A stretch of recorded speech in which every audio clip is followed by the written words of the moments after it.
Allora, questa sera abbiamo la gioia di ospitare, come succede circa una volta all'anno, due miei carissimi amici a cui voglio molto bene e che ci concedono la loro presenza sulla linea appunto di quel tipo di spiritualità che noi frequentiamo. Vi dico due parole per chi non li conosce, magari li incontra questa sera per la prima volta. Allora, Roberto Boldrini conduce gruppi di meditazione sia cioè prevalentemente nella casa di meditazione che si chiama Il Ritiro, che si trova in un borgo delle Marche a Maiolati Spontini, dove lui vive. Presso questa casa di meditazione Il Ritiro tiene questi incontri di meditazione sia di gruppo sia individuali. E il suo approccio è quello di una meditazione che si rivolge all'indagine del sé, un po' nella tradizione ispirata da Ramana Maharshi. Ha pubblicato dei bei libri che vi dico, uno è E mi illumino di ignoranza, credo che sia la casa editrice sia appunto Appunti di viaggio, se non sbaglio, Sì, o La parola, Appunti di viaggio. la parola dei punti di viaggio. Ecco, La parola e Appunti di viaggio. Poi un secondo libro, Cuore nudo, sempre con la stessa casa editrice. Poi è uscito Vademecum, Passo Passo, Conosci te stesso, editore Lorenzo De Medici, Press. E poi proprio la prossima settimana sarà in libreria il suo ultimo libro, il nuovo libro che si intitola, un bel titolo, mi piace, Io sono senza perché. Sempre l'edizione è Appunti di viaggio. Invece Daniela Pancioni conduce gruppi di meditazione attraverso pratiche di suono e di movimento e questo li conduce sia nel centro di meditazione, nella sala di meditazione di Ancona e sia nella casa di meditazione in ritiro appunto dove vive Roberto a Maiolati Spontini. Attualmente sta praticando una via di meditazione di ispirazione zen attraverso il pennello e l'inchiostro, come la calligrafia, diciamo. Ora, di recente è stato pubblicato il suo manuale di meditazione humming, che sarebbe un ottimo, quel suono che si può avere con la bocca chiusa, che simile un po' ai mantra, che è veramente efficace per meditare, ha una notevole efficacia, soprattutto poi quando Daniela lo introduce. Questo manuale si intitola È il silenzio che suona. Anche questo titolo mi piace molto. Poi, a cura della sala di meditazione di Ancona, c'è la sua raccolta di meditazioni di vita che si intitola Nudo Amore e anche i CD con i suoi bellissimi canti spirituali che fa con appunto la voce e il suo strumento che appunto come sempre quando ci incontriamo qua sentirete. Quindi detto questo direi che cominciamo con un canto di Daniela che ci introduce allargando la mente e il cuore. Quindi passo la parola a Daniela. Grazie Mauro. Buonasera a tutti, benvenuti. Ok.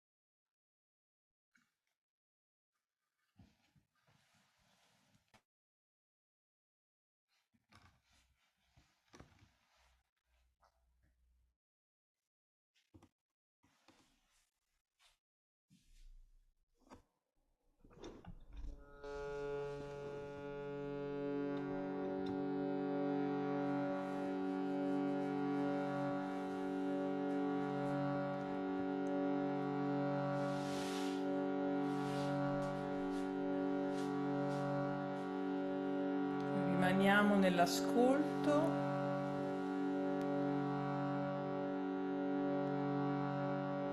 Ci lasciamo attraversare dai suoni.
Sono io,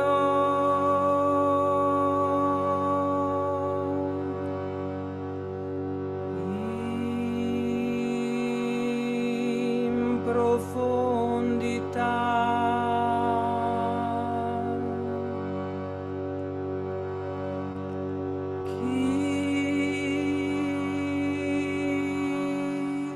Sono io,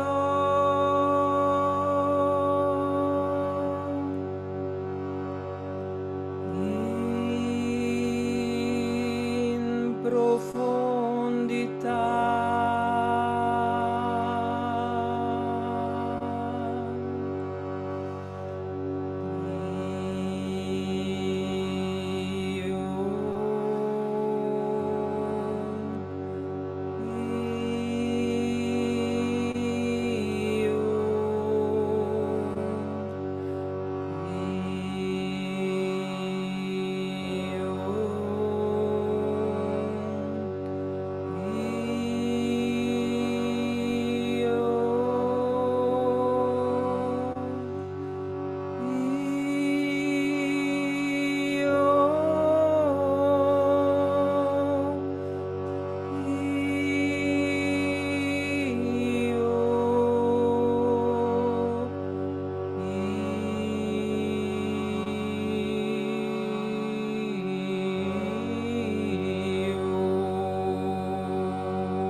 Sono io,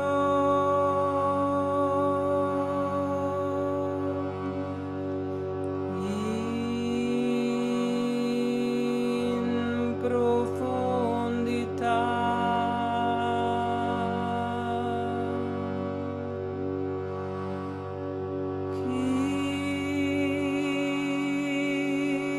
Chi sono io,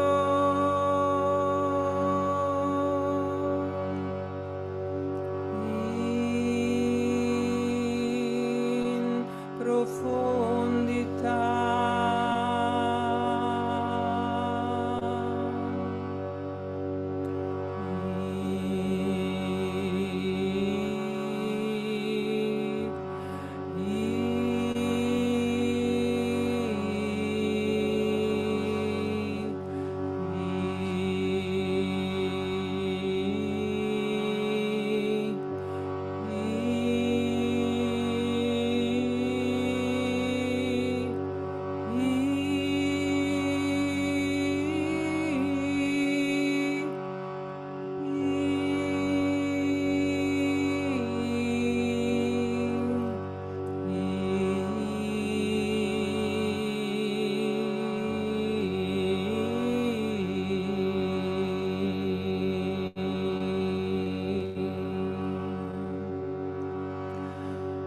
Chi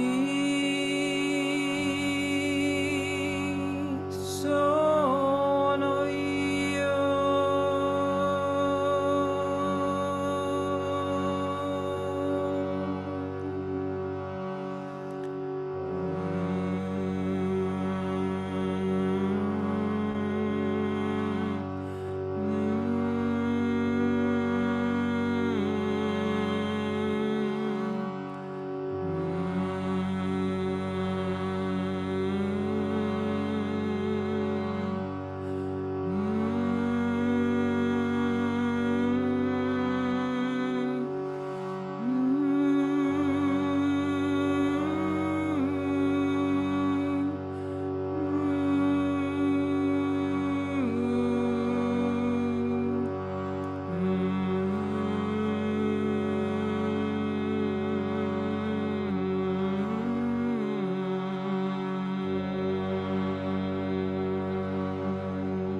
Rimaniamo seduti,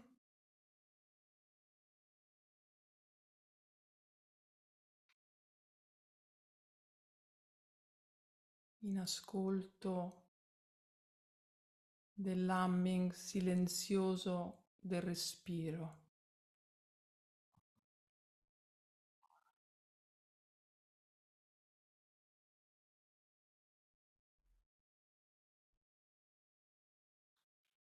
Questo movimento del respiro che ci respira.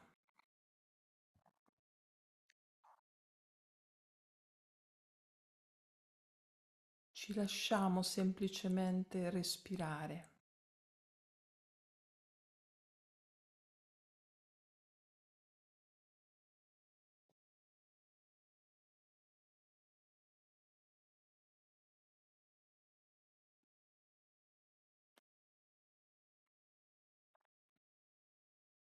Non c'è assolutamente nulla da fare.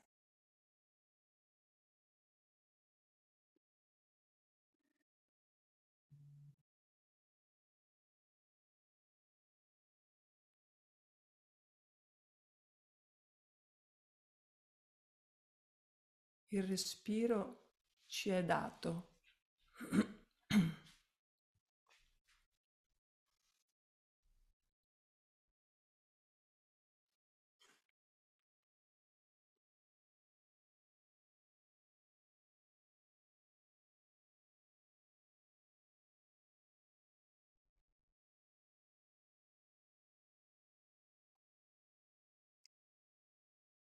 Rimaniamo semplicemente spazio di ascolto.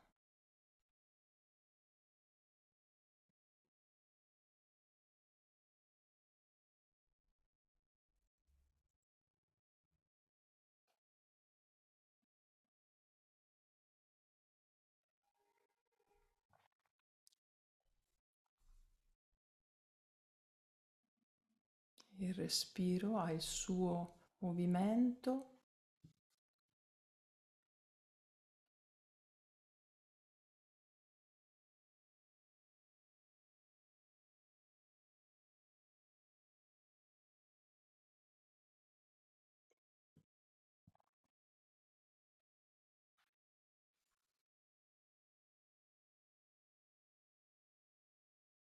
e rimaniamo spazio di presenza a questo movimento del respiro.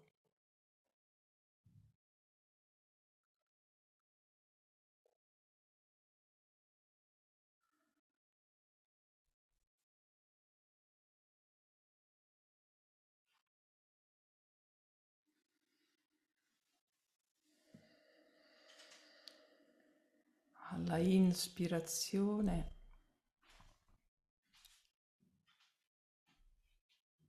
alla espirazione.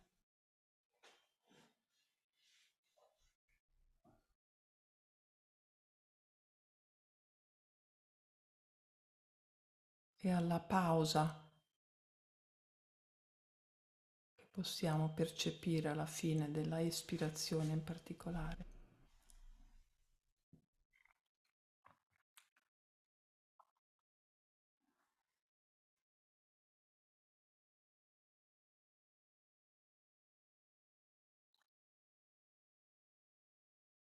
Ci abbandoniamo a questo essere respirati e all'immobilità della pausa dopo l'espirazione.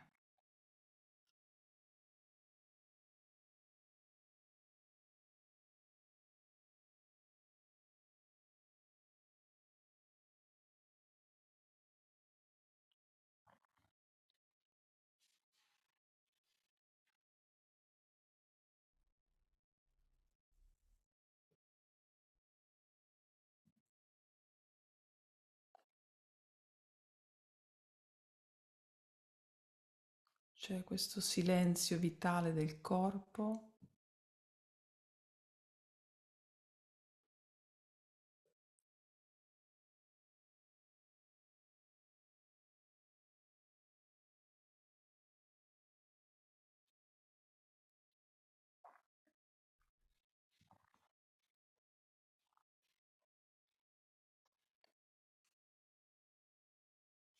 Siamo tutt'uno con questo silenzio vitale.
Rimaniamo questo spazio di presenza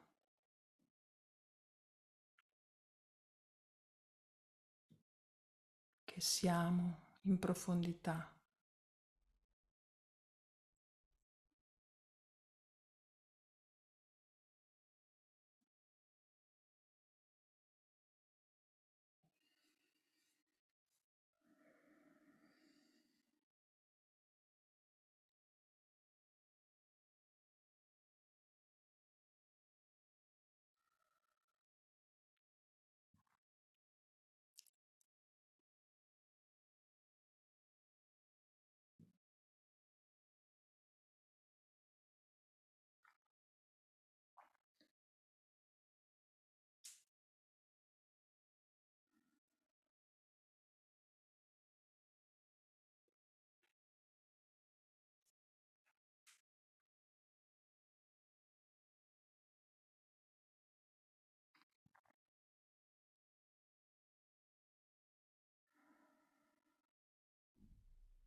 Passo la parola a Roberto. Ecco qua, adesso vi vedo. Buonasera a tutti. Ciao, ciao a tutti. Ciao, ciao.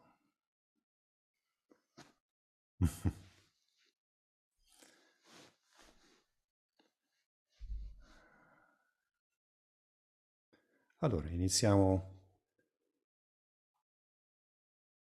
questo incontro. Faccio una breve introduzione, poi lasciamo spazio alle domande, in modo che così entriamo anche nel vivo anche dei vostri percorsi personali. se c'è qualche domanda. E io vorrei andare subito al sodo in questa breve introduzione e a partire proprio dal canto di Daniela, questa famosa domanda: chi sono io in profondità? Che è una domanda che ci poniamo tutti quando iniziamo un percorso spirituale, e a volte si rischia, come è successo a qualcuno, di cercare di rispondere a questa domanda con qualche concetto, con qualche idea, con qualche rappresentazione. La verità è che non c'è una risposta verbale, non c'è una risposta concettuale. La ricerca spirituale, in questo senso, quando ci poniamo questa domanda, richiede una sospensione radicale di tutti i concetti, di tutte le interpretazioni, di tutte le credenze, di tutte le idee. È una sospensione totale, radicale di tutto quello che pensiamo.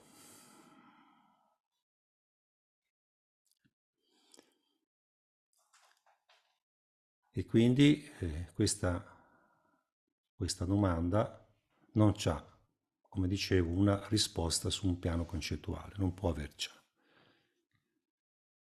Quello che noi siamo, che possiamo chiamare essenza, che possiamo chiamare Atman, possiamo chiamarlo con tanti nomi, ma sono tutti nomi ai quali non dobbiamo assolutamente attaccarci, perché ogni nome, come sappiamo, indica qualcosa.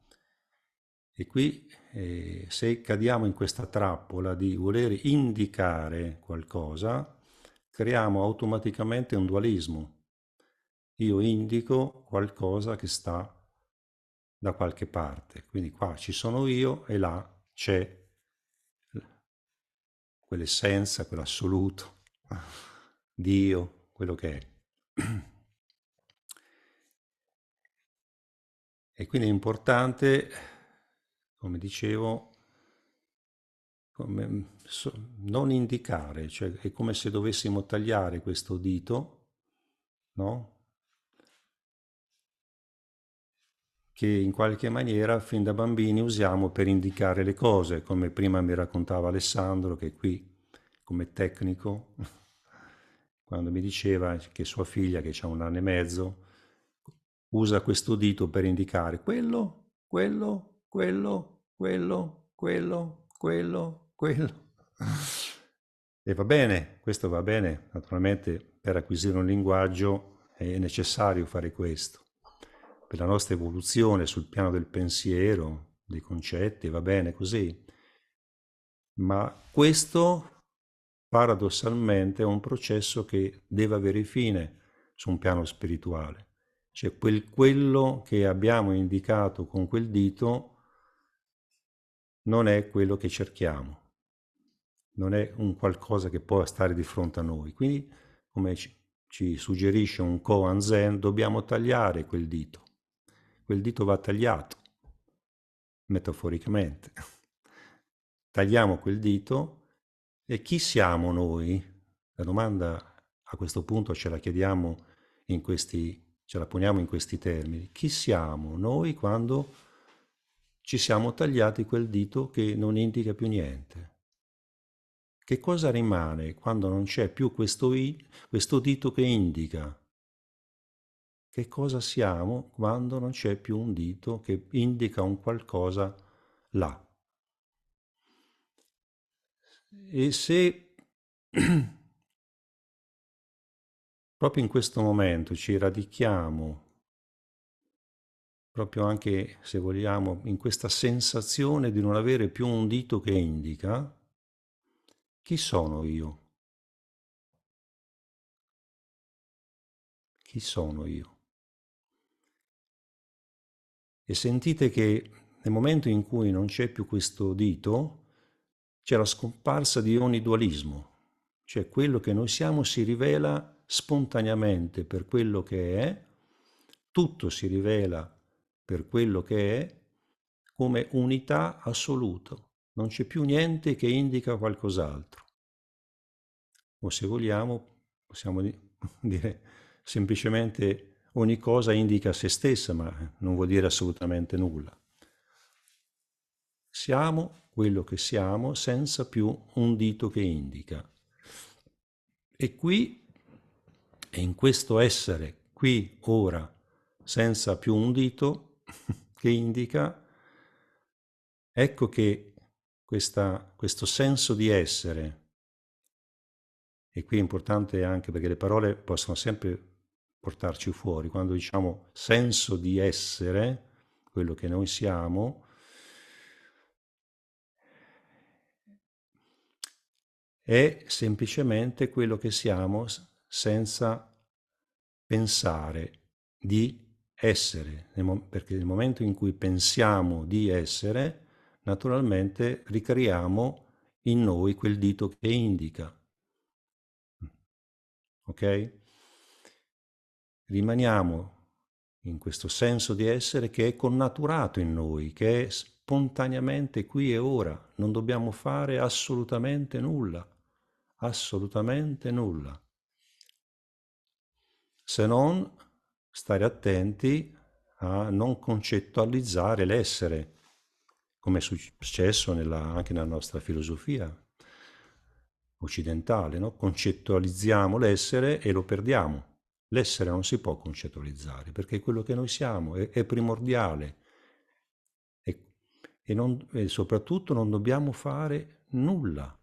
Mentre per essere qualcuno dobbiamo fare tantissime cose, da quando siamo bambini fino a quando diventiamo grandi, no? Che dobbiamo essere qualcuno e quindi facciamo progetti, la carriera e questo e quello, diventiamo e abbiamo la sensazione di no, essere veramente qualcuno che conta, qualcuno che è importante, oppure al negativo che non valiamo niente. Quindi sovrapponiamo dei concetti di essere a quello che semplicemente siamo. Punto e basta. L'essere è così com'è, quello che in questo momento possiamo avvertire come sensazione di essere, ma non di essere appunto qualcuno.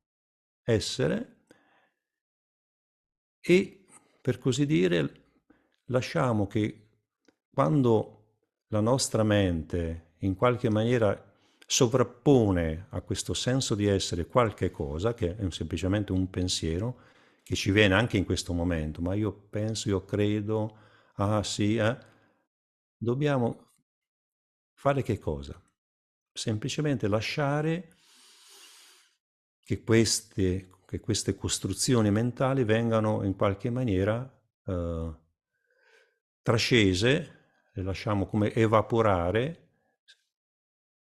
nel momento in cui sorgono e ritorniamo semplicemente a quello che noi siamo, a quello che noi siamo.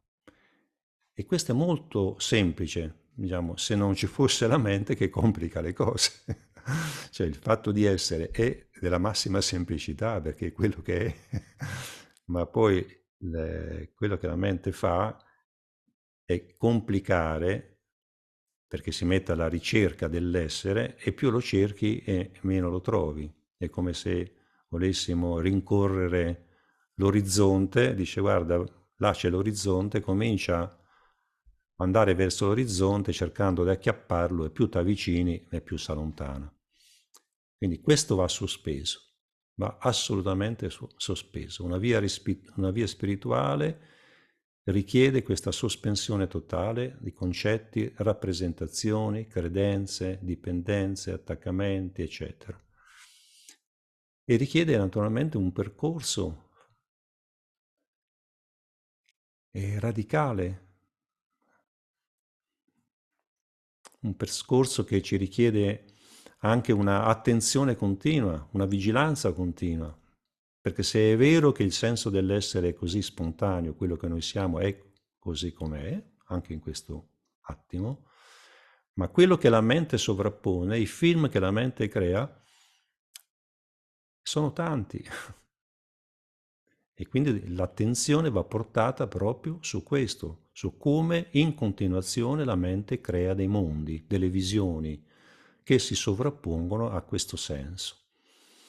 E dobbiamo semplicemente riconoscere che questi mondi sono costruzioni, non è che spariscono, i pensieri non spariranno mai, le opinioni che ci abbiamo, ok? Ma bisogna semplicemente riconoscere tutto questo come una sovrapposizione a quello che noi siamo.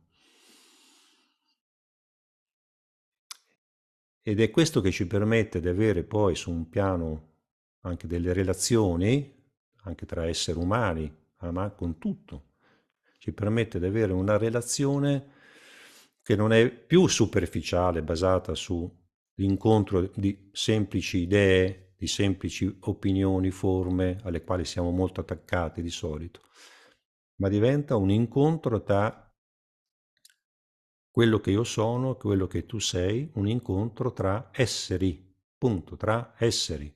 E questo ci dà la possibilità di incontrarci in una maniera profonda, perché viviamo tutti questi incontri con un senso di unità profonda, senza più quel senso di dualismo per cui tu sei là, tu sei qua, tu sei il nemico, eccetera, eccetera. Quindi la cosa più importante da fare in un percorso spirituale è ritornare sempre nella semplicità dell'essere e stare vigili, a vigilare nella consapevolezza di questa continua costruzione dei film mentali che si sovrappongono a questo senso di essere. E questo è. Io mi fermerei qua per il momento e passo la parola a Mauro. Grazie.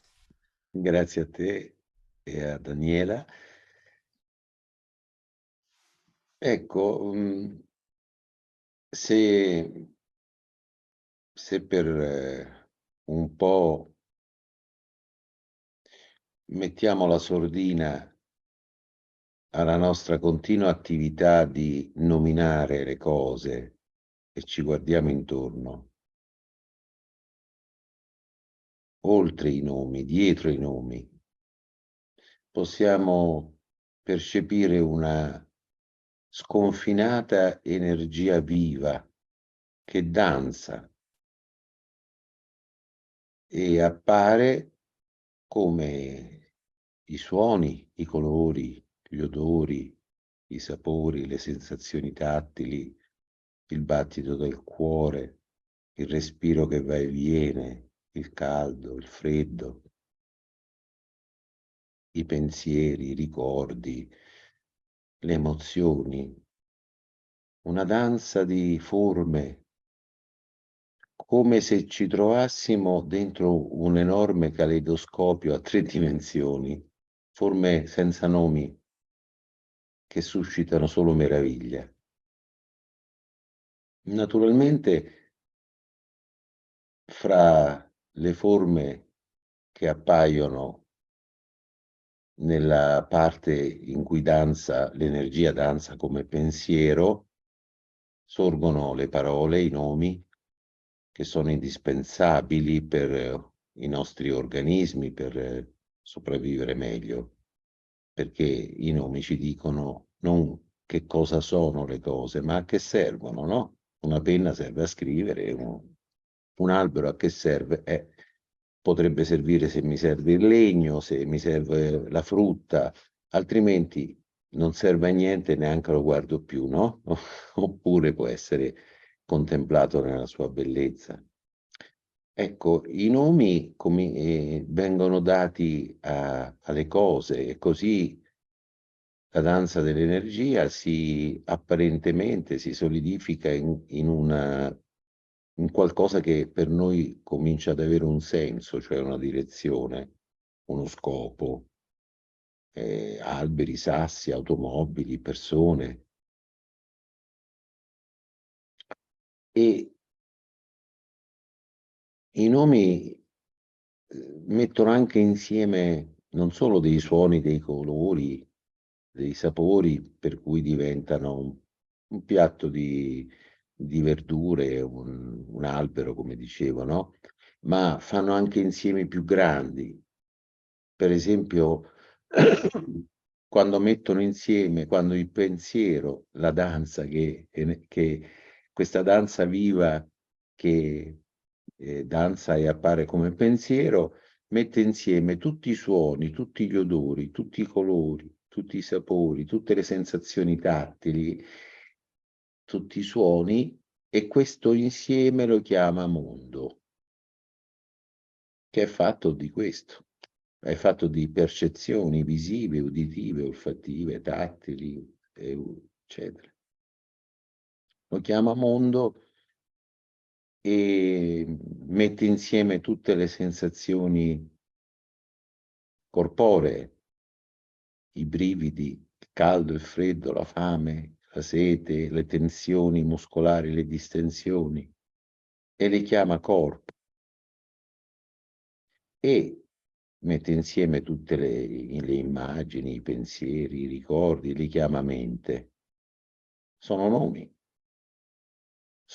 che però cominciano ad avere una loro apparenza più concreta di come in realtà sono. Nel senso che quando noi abbiamo messo insieme tutte le percezioni e le abbiamo chiamate mondo, quando noi guardiamo il mondo, che cosa troviamo? Tutte le percezioni. Non troviamo il mondo. Il mondo è un nome per mettere insieme questo incredibile spettacolo. Ma cominciamo a pensare che esista un mondo a parte di tutte queste percezioni, che le produce. Così come mettiamo insieme tutta questa sensazioni che chiamiamo corpo, e poi pensiamo che esista un corpo a parte da queste sensazioni che le produce. E così mettiamo insieme tutti i pensieri, eccetera, e pensiamo che esista una mente oltre tutti questi pensieri che li produce. Salvo poi che quando cerchiamo la mente troviamo solo tutti i pensieri, quando cerchiamo il corpo troviamo tutte le sensazioni, quando cerchiamo il mondo troviamo tutte le percezioni. Ma in tutto questo comincia il viaggio dell'io, comincia cioè la domanda, come diceva Roberto, chi sono? Perché normalmente, per esempio, noi pensiamo di essere tutte le percezioni, cioè scusate, tutte le sensazioni che chiamiamo corpo e tutti i pensieri che chiamiamo mente. Pensiamo di essere un corpo-mente, mentre pensiamo di non essere tutte le percezioni, l'udire, il sentire che chiamiamo mondo. E allora ecco che comincia a formarsi l'idea di un io che è sempre molto cangiante. E infatti, come notava Roberto, quando uno si chiede se voi chiedete a 10 persone di porsi la domanda chi sono io, molto probabilmente daranno risposte molto diverse, perché come diceva Roberto, in realtà non esiste una risposta verbale a questa domanda, no? Ma anche quando ci chiediamo che cos'è qualsiasi cosa, che cos'è una rosa, no? Possiamo dare tante domande, ma nessuna che veramente, scusate, possiamo dare tante risposte, ma nessuna che veramente possa avere una certezza, capite?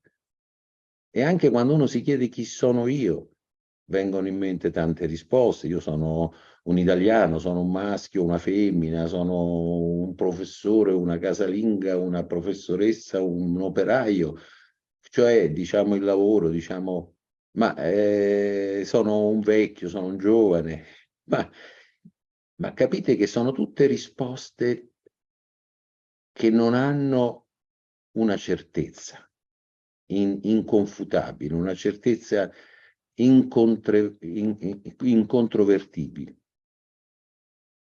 Mentre se noi ci chiediamo, ma io sono? Io ci sono? Io esisto?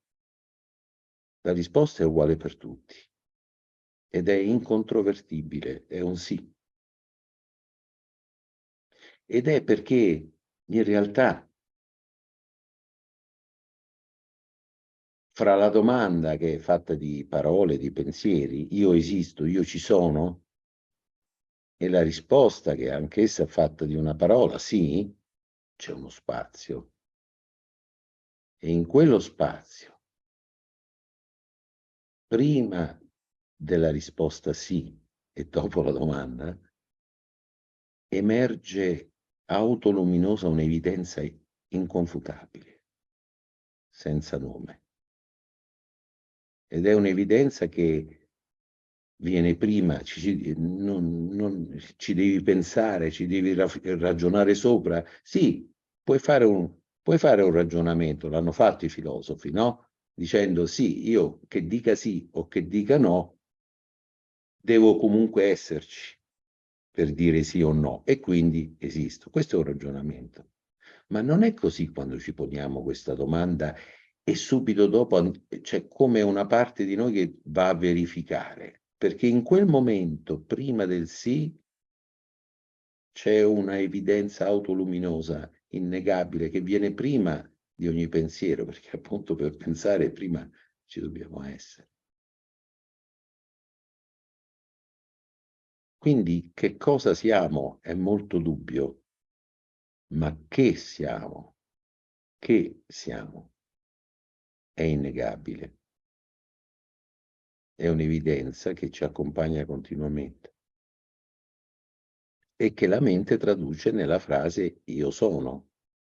Ma come diceva anche Roberto, questa frase io sono non è l'evidenza dell'esserci, è un indicatore.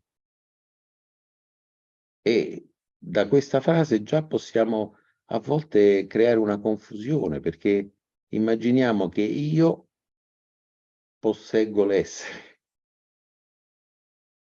ma la frase io sono ha bisogno di un soggetto, come l'inglese it rains, piove, ha bisogno di un soggetto. È una necessità grammaticale, non è una necessità esistenziale.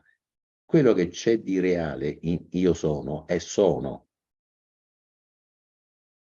Io è un nome, un indicatore anch'esso del sono. E questo sono non ha neanche bisogno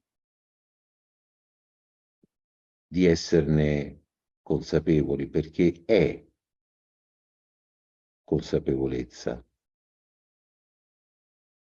E quindi il senso di esserci è che è l'evidenza più evidente, mi viene da dire, c'è sempre quando noi abbiamo un'esperienza, perché per avere un'esperienza, prima di tutto ci devo essere. Ma il senso di esserci va e viene. Nel sonno profondo io sono, ma non lo so più che sono. E perché non c'è più bisogno, perché nel sonno profondo, come in altre situazioni, si rivela la totale identità fra l'essere e quella luce che chiamiamo coscienza.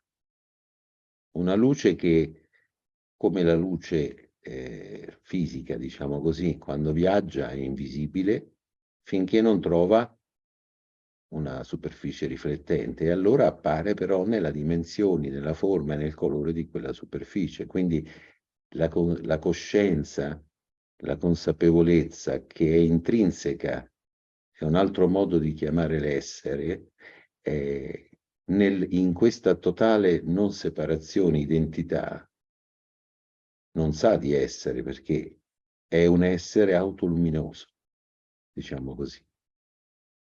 Mi fermo anch'io qua e lasciamo spazio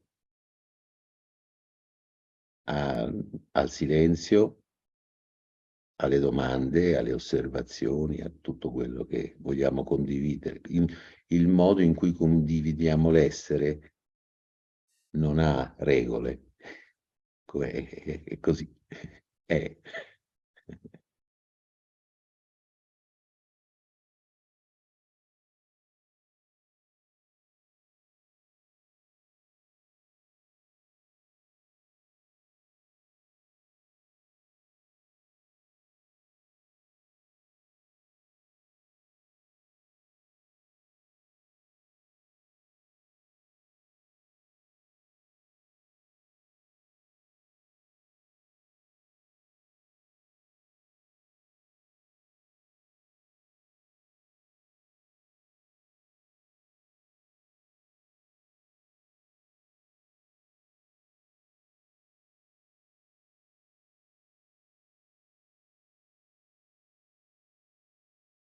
Volevo provare a fare una domanda io.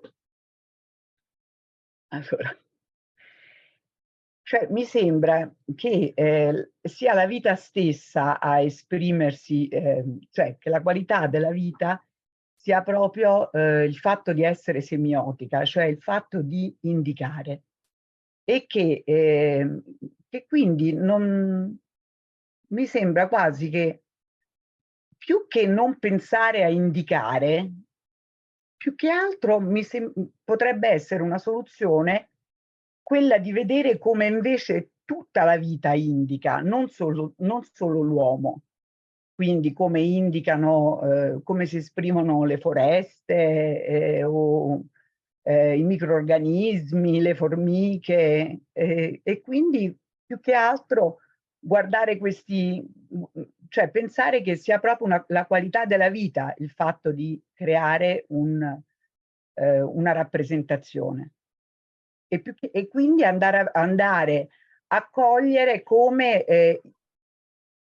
il sé abita la vita in tutto, in tutto ciò che è vivo, cioè appunto dalle formiche ai fiori, e quindi un po' ribaltare questa idea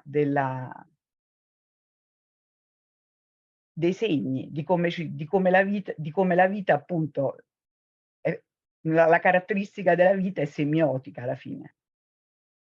Certo, i nostri segni sono più elaborati, noi possiamo esprimerci per simboli, non sono soltanto, non indicano soltanto, cioè sono di diverso tipo. Tutto qua. Non so se sono riuscita a dire, a esprimere.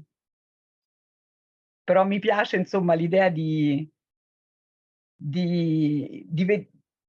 cioè di riuscire a vedere come tutto appunto si esprime e ha un suo linguaggio.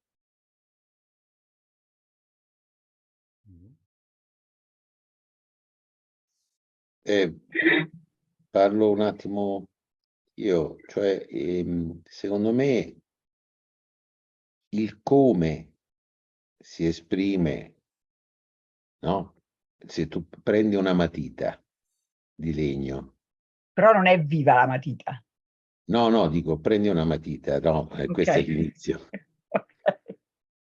Per noi diamo alla matita il significato di qualcosa per scrivere. Per un cane una matita è un surrogato d'osso. Invece di un osso, vabbè, meglio di niente, una matita. Per un bruco è una strada da percorrere. E potremmo chiederci che cos'è per untarlo, è pappa. Ecco, e là c'è il come indica un'enorme varietà, che è la meraviglia delle forme. Quando io parlavo prima dell'energia che danza e appare come tutte queste incredibili forme di un caleidoscopio, questo è un primo modo che in cui suscita meraviglia tutto questo. Poi queste forme a loro volta vengono rivestite di infiniti significati, appunto, dalla vita, come dici tu, no? E quindi è ancora più uno spettacolo ancora più meraviglioso. Quello che però su cui insistevo è che quando c'è appare una qualsiasi forma, c'è un evento e un significato. Il significato è che cos'è, e il che cos'è, come abbiamo visto, cambia molto. L'evento è che è il fatto che qualcosa appare e quindi è. Il che è quella vividezza che è comune a tutto ciò che appare ed è solo una, non separabile. Allora, se noi ovviamente scartiamo il che cos'è di questo meraviglioso spettacolo come qualcosa che va cancellato, perché l'unica cosa che conta è il che è, cioè l'essere, è chiaro che cerchiamo di tagliare la realtà in due e di buttare via una metà. Il punto non è questo. Il problema è quando noi ci identifichiamo totalmente col che cos'è, cioè col significato, e crediamo che la realtà sia solo quello. E allora ci ingabbiamo in una prigione, perché non perdiamo di vista il fatto che il che è l'evento è unico per tutti. E la non separazione viene in qualche modo sostituita dall'idea che la realtà sia fatta di tante cose separate, no? Quindi il punto non è tanto è che noi siamo più propensi ad accorgerci del che cos'è e a continuare a chiedercelo, perché non siamo mai non c'è mai una certezza assoluta del che è, perché noi siamo fatti in un certo modo. Che cosa sono i colori? Per noi sono in un certo modo, per un'ape sono completamente diversi, no?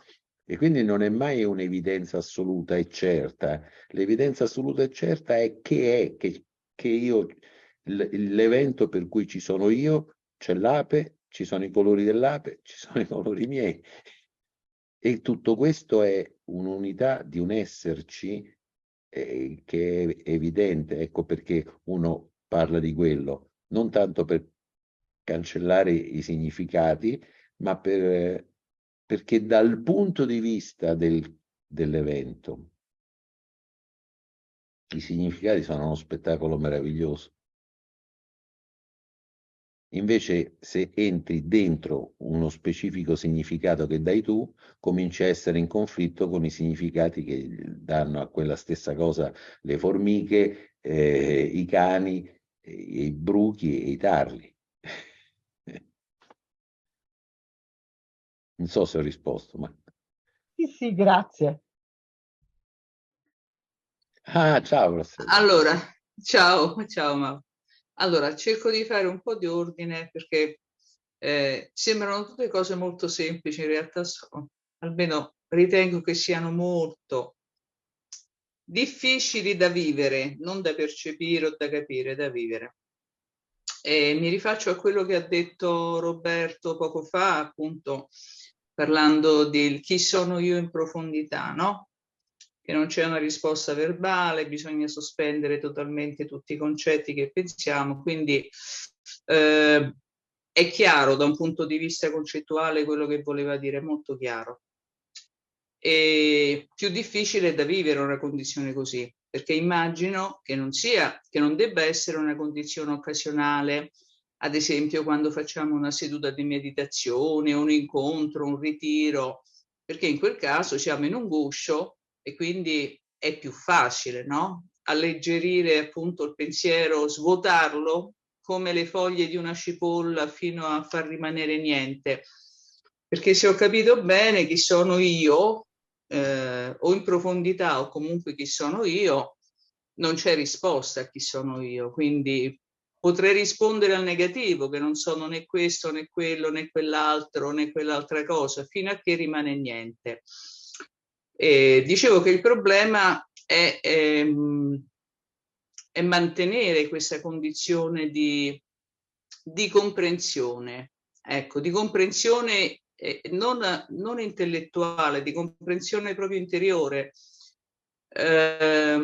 Perché se è facile appunto durante un'esercitazione, una riunione, una meditazione, è poi più difficile, no, nella vita quotidiana, perché magari appena si esce da quella lezione di meditazione o da quell'incontro ci ritroviamo con i concetti che ritornano in automatico e quindi con il dito teso a indicare questo, quello e quell'altro, per poi magari poter rientrare, no? Dopo un po' di tempo in un'altra riunione, quindi non lo so, mi chiedo una strada coerente, costante, corretta per far sì che questo chi sono io venga percepito in profondità. Qual è? Cioè, esercitarsi tutta la vita e stare continuamente in meditazione H24 non è possibile, perché chiaramente abbiamo una vita, abbiamo appunto quella famosa dualità, perché è una dualità. Anche questa è una dualità, cioè meditare su un qualcosa per giungere, per percorrere quel percorso spirituale e quindi giungere, no, ad una comprensione profonda, e la vita di tutti i giorni dove quella modalità forse non è attuabile o non è attuata comunque. Io non so se mi sono spiegata, perché cioè come fare per, ecco, il senso della domanda è come fare per ottenere questa comprensione profonda. Chi sono io in profondità? Perché sul fatto che io sono, ok, diciamo che lì va bene, è più semplice. Chi sono io in profondità, eliminando tutte le sovrastrutture, quando noi viviamo all'interno appunto di questa danza di sovrastrutture, anche quella è una danza. E quindi non so come fare. Grazie. Non aggiungo altro, se no complico ancora di più forse l'esile comprensione che ho cercato di suggerire. Allora, che fare, dici tu, no? Per poi portare questa, più che una comprensione, chiamiamo una realizzazione, questa realizzazione nella vita quotidiana. Perché tu dici, finché sono dentro un monastero, da qualche parte in ritiro, e sto in meditazione, magari riesco anche, no, a sentire, avere il senso di questo senso dell'essere. Poi appena apro gli occhi, apro la porta di casa, ricomincia questo mondo di forme, di linguaggi, sovrastrutture, eccetera. La prima cosa da vedere secondo me è questa. Intanto sapere bene cosa significa meditare. Questo è il primo punto, meditare. Possiamo, vabbè, dare tante definizioni, ma la cosa che dobbiamo realizzare subito che meditare è semplicemente essere. meditare è semplicemente essere. Se noi mentre meditiamo abbiamo in testa che c'è un io che medita per raggiungere qualsiasi cosa, per raggiungere anche il senso dell'essere, è chiaro che poi lo perdiamo, questo senso dell'essere, ma se meditare è essere, e quando diciamo essere significa che, e quindi diciamo in qualche maniera sospendiamo, come dicevo prima, i concetti, le interpretazioni, quello che ci rimane alla fine non è un niente, è proprio questa pura coscienza di essere che possiamo ritrovare in qualsiasi cosa che incontriamo nella vita. Quando incontro per esempio e questo ci può aiutare tanto, guarda, anche un animale, incontro un albero, un sasso, mentre mangio c'è una forchetta, un piatto. Allora, se sono andato in profondità quando sono magari in ritiro, no? E ho realizzato quello che io sono, la stessa cosa la vedo anche in un piatto, la vedo anche in una forchetta. E quindi ogni cosa che incontro, tra virgolette, diventa un richiamo all'essere. Perché la cosa che facciamo noi, qual è? È che noi siamo molto attaccati alle forme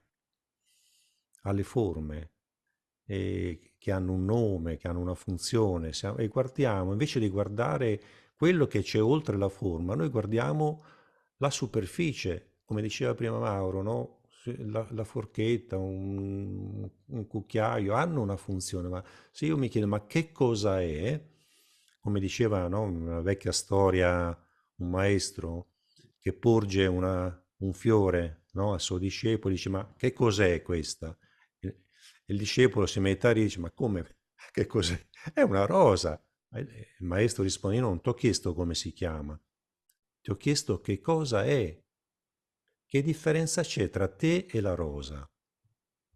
Questa è una domanda no, che possiamo, ma che differenza c'è in questo momento tra te e quello che c'è davanti, un computer? Che differenza c'è? È chiaro che sul piano delle forme, no, finché rimaniamo sul piano delle forme, rimaniamo sul piano dei significati, ma una via spirituale ci porta, altrimenti non sarebbe una via spirituale, ci porta a trascendere le forme e i significati, andare a vedere quello che c'è oltre la forma e il nome. E allora la domanda, che poi è un koan, no? Che si usa nello Zen, tra te, Rossella, e me, che differenza c'è? Tra te e il computer, che differenza c'è? In profondità, quando tu hai usato questa parola, no? In profondità, che differenza c'è tra te e me, tra te e quel computer che c'è davanti? Su un piano relativo, sul piano della forma, è chiaro che dice, qui c'è un corpo, Certo, là c'è un computer, certo, ha voglia la differenza che tra me e certo, te sei un uomo, io sono una donna. Sì, cer- ma quello che ci richiede, no, un percorso spirituale è trascendere la forma e il nome e andare a vedere quello che noi siamo al di là della forma e del nome, in essenza quello che noi siamo, in essenza quello che noi siamo, e se no rimaniamo invischiati nel gioco dei significati, rimaniamo invischiati nel gioco delle forme, che non è che scompaiono, ma bisogna fare attenzione perché ogni forma è vero che può essere una magia no, alla quale poi ci attacchiamo, ma allo stesso tempo ogni forma sta rivelando qualcosa di profondo. Ti sta dicendo, io spesso uso questo termine, perché in italiano non ci abbiamo un termine, insomma, possiamo dire quid, no?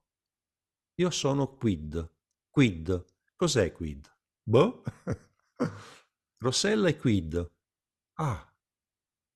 Il computer che cos'è? Quid. quindi, Roberto che cos'è? Quid. Cioè in questo quid cosa succede? E questa è la meditazione profonda. In questo quid viene risucchiato il mondo dei significati, e rimane un semplice quid, quello che è, quid. E se tu Capito? come dire, realizzi questo, chiamiamolo quiddità, no? Nel buddismo si usa una parola proprio specifica per questo, no? Tatata, no? Si dice. Cioè la quiddità, quello che noi siamo, semplicemente è quid. E quando appunto siamo a casa o in ritiro e realizziamo questo quid poi ci accompagna in ogni incontro. Quindi la meditazione, chiamiamola così, è essere in comunione con tutti i quid che incontriamo, perché guardiamo non più semplicemente i nomi e le forme, ma guardiamo quello che la forma ci sta nascondendo e allo stesso tempo rivelando. Che sembra un po' un paradosso questo, no? Ma il No, ho capito. computer ti sta rivelando che è quid, ti sta dicendo: guarda che io non sono semplicemente un computer, Certo. io sono quid. E quando tu ti specchi nel computer come quid, che cosa vedi, Rossella? Vedo un quid. Vedi quid, non vedi più Rosella. E quando esci di casa, incontri un'amica, eccetera, il tuo incontro non è più semplicemente sul piano della forma e del linguaggio, ma diventa un incontro da quid a quid, cioè il quid che si incontra con quid. Sì. E quindi ogni passo che facciamo nella realtà è un incontro con l'assoluto, con l'essenza. E naturalmente non vediamo più semplicemente con questi occhi qua, no? Perché, e non sentiamo più con queste orecchie. Ma la domanda che ci può aiutare tanto, oltre a chi sono, è: che differenza c'è, no? E questo perché ti aiuta tanto quando ti muovi nel relativo. Che differenza c'è tra me e una montagna? Che differenza c'è tra me e questo cielo che vedo, tra me e questa pianta? Se ti poni questa domanda, che sono poi koan, diciamo, nella spiritualità zen, i koan a cosa servono? Servono a superare tutte queste forme di dualismo. Cioè ogni volta che incontri una forma, incontri te stesso, perché stai vedendo oltre la forma. Quid, sono quid, radicati in profondità in questo quid e incontra solo quid. Poi lascia che le forme vengano fuori, quelle tanto vengono fuori, i nomi, Certo. poi dico, vabbè, questo lo chiamo computer, va bene, ok, e ci mettiamo d'accordo che è un computer, perché dice, tu sei Rosella, io sono Roberto, va bene, questi sono i nostri nomi, e ci possiamo divertire sul piano dell'interpretazione dei linguaggi, ma che mai, mai ci indicheranno qual è la nostra realtà profonda, perché lì il linguaggio come rimbalza, mi viene da dire così, cioè Sì. le parole rimbalzano sulla realtà, non penetrano, non possono penetrare, non possono penetrare, che quid è quello che è, e lì il linguaggio non ci arriva, il significato lì non ci arriva. Quid, quid, Ok. chiaro? Non so. No, ti ringrazio perché implicitamente hai risposto a quella che era una problematica di fondo, della quale non mi ero neanche resa conto. La difficoltà non è tanto nel cercare appunto quell'essenza noi stessi, no? Io chi sono? Sì, Il problema è vederla negli altri e negli oggetti, nelle cose. Tanto per la natura forse anche più semplice, no? sì. Cielo, montagne, fiumi, perché comunque tutte queste cose hanno una loro forza talmente forte che non si può non pensare che siano, insomma, lì è facile capire che c'è un'essenza. Poi diventa più complicato nelle relazioni, nei rapporti con le persone, con gli altri, nella quotidianità. Diciamo che nella quotidianità, perché comunque questa essenza che siamo vive in una quotidianità dove ci sono relazioni, lavori, famiglie, Certo. rapporti, insomma c'è tutto. E quindi hai risposto implicitamente a quello che era una mia problematica di fondo che prima forse non avevo esplicitato perché avevo solo fatto la domanda. Però Ho capito che hai capito perfettamente dove volevo andare a parare. Grazie. Grazie a te. Grazie. Grazie Rosella. Posso dire una cosa? Allora, sì, volevo fare una domanda, soprattutto a Roberto, chiedendo il significato di alcune parole che hai detto, che ad esempio nel mondo della non dualità alle volte sembrano come dire, delle cose che non si, non si dicono, come hai nominato una via spirituale, un percorso, e la vigilanza.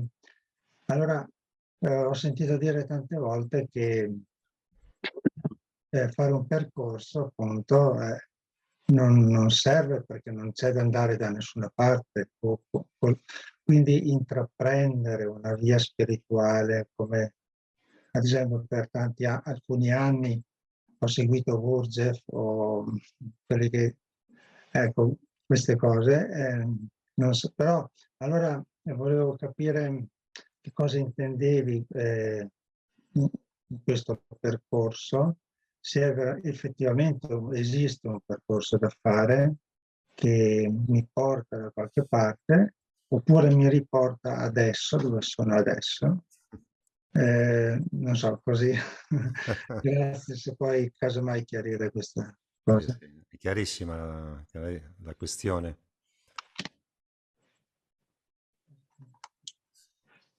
Allora, e qui c'è un po' un paradosso, se vuoi, no?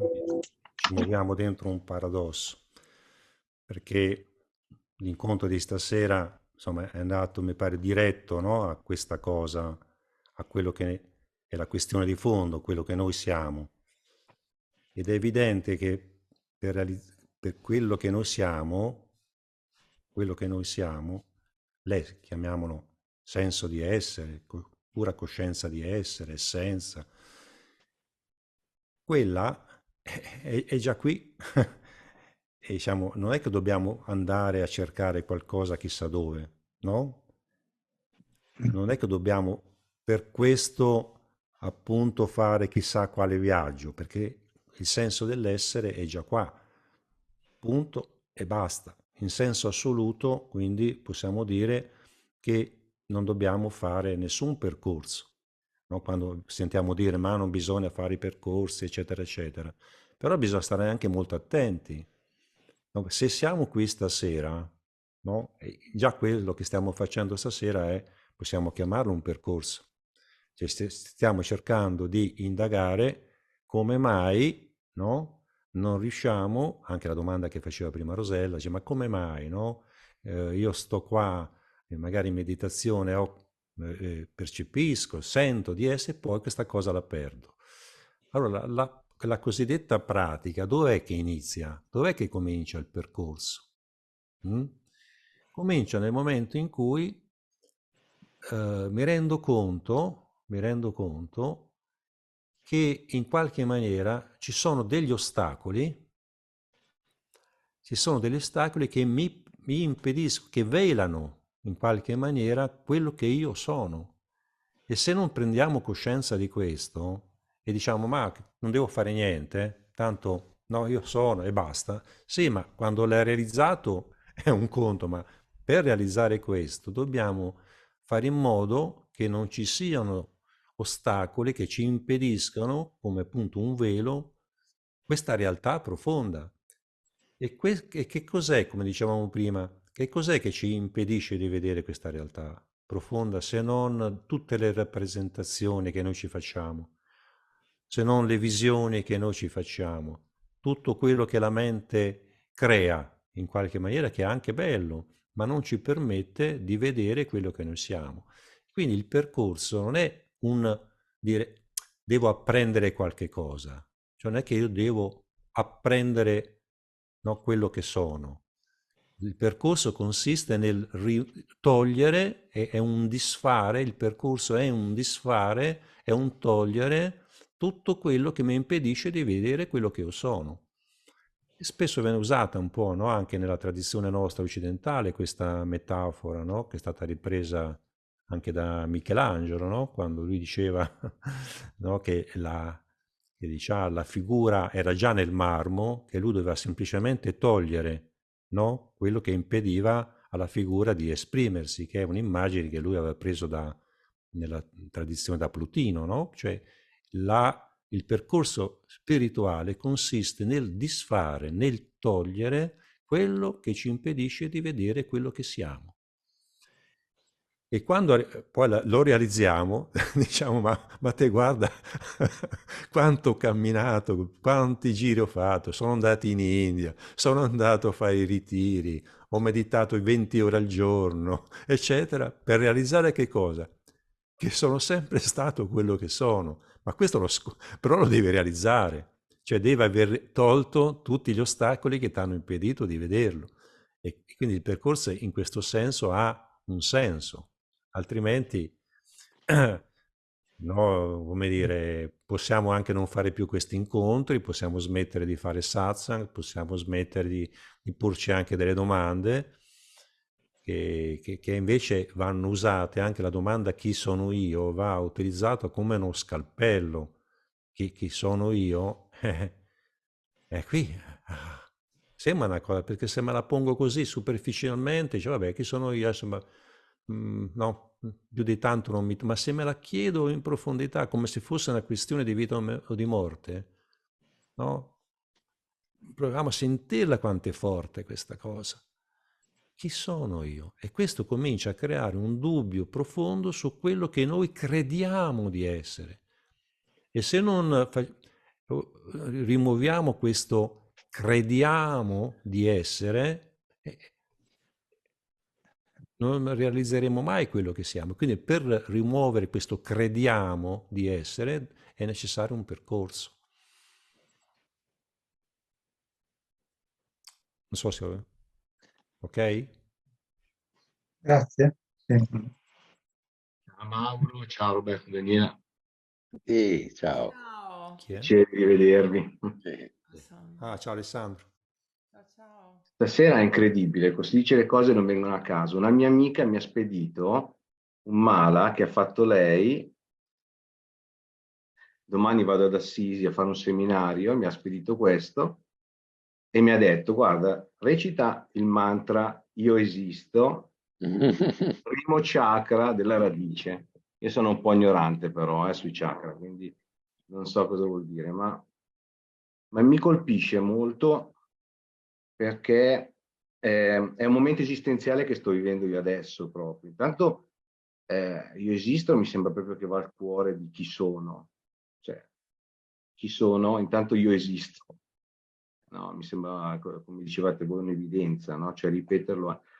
Però mi viene anche da pensare a questa cosa qua, ascoltandovi, che il fatto di sentire che uno esiste, in qualche modo si sente anche se sta bene, se non sta bene, cioè c'è questa evidenza, ma poi c'è anche, e io sono un attimino, non so, in difficoltà perché è chiaro che io esisto da me, cioè uno esiste perché esiste, cioè, lo sente, è qualcosa che è auto, non so come dire, evidente. Però uno esiste, cioè noi siamo anche esseri umani, quindi siamo legati anche alla società, siamo legati ai rapporti. E mi chiedo se in qualche modo anche il fatto della nostra felicità, quello che noi sentiamo, sia legato, non so come dire,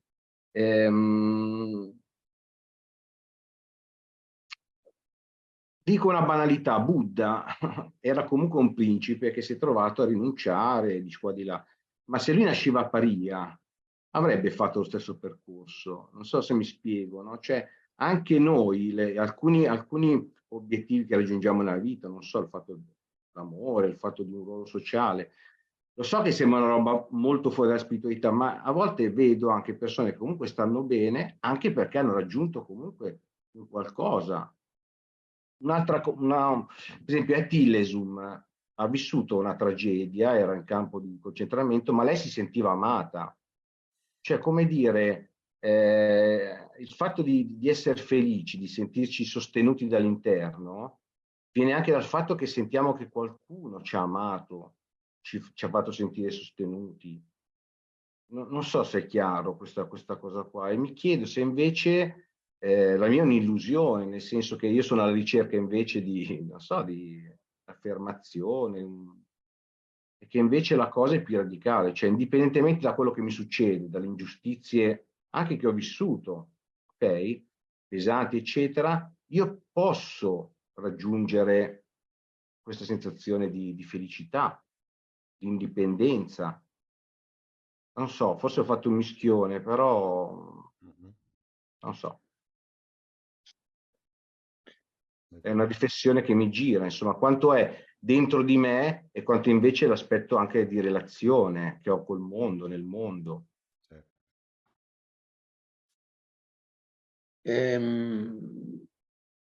Non è una questione di dentro o fuori. L'evento dell'esserci non è né dentro né fuori, è dappertutto. È dappertutto, quindi questo non toglie che nella diciamo storia di un corpo e di una mente particolare di Alessandro, di chiunque, insomma, in questa storia ha tante vicende particolari che possono portare a stati di prigionia o di libertà, a realizzazioni o frustrazioni, no? Quindi, cioè, quello che accade nella storia di un corpo-mente particolare è vario, è veramente vario, non ce ne stanno due uguali di storie. E nel modo in cui noi viviamo, quando ci viviamo come il protagonista di questo sogno che chiamiamo la vita e pensiamo che io sono solo questo corpo-mente, tutto il resto è separato da me là fuori, e non vediamo, come diceva Roberto, quello che c'è di comune, cioè questo esserci, no? Che emerge dalla domanda appunto, ma che differenza c'è fra... Ecco, e invece noi vediamo solo le differenze che diventano separazioni fra me, che sono un corpo-mente, e il mondo che mi è ostile, oppure che mi aiuta, oppure eccetera, eccetera. Allora è chiaro che nel momento in cui noi ci troviamo come corpo-mente separato, cerchiamo di fare il possibile per stare bene.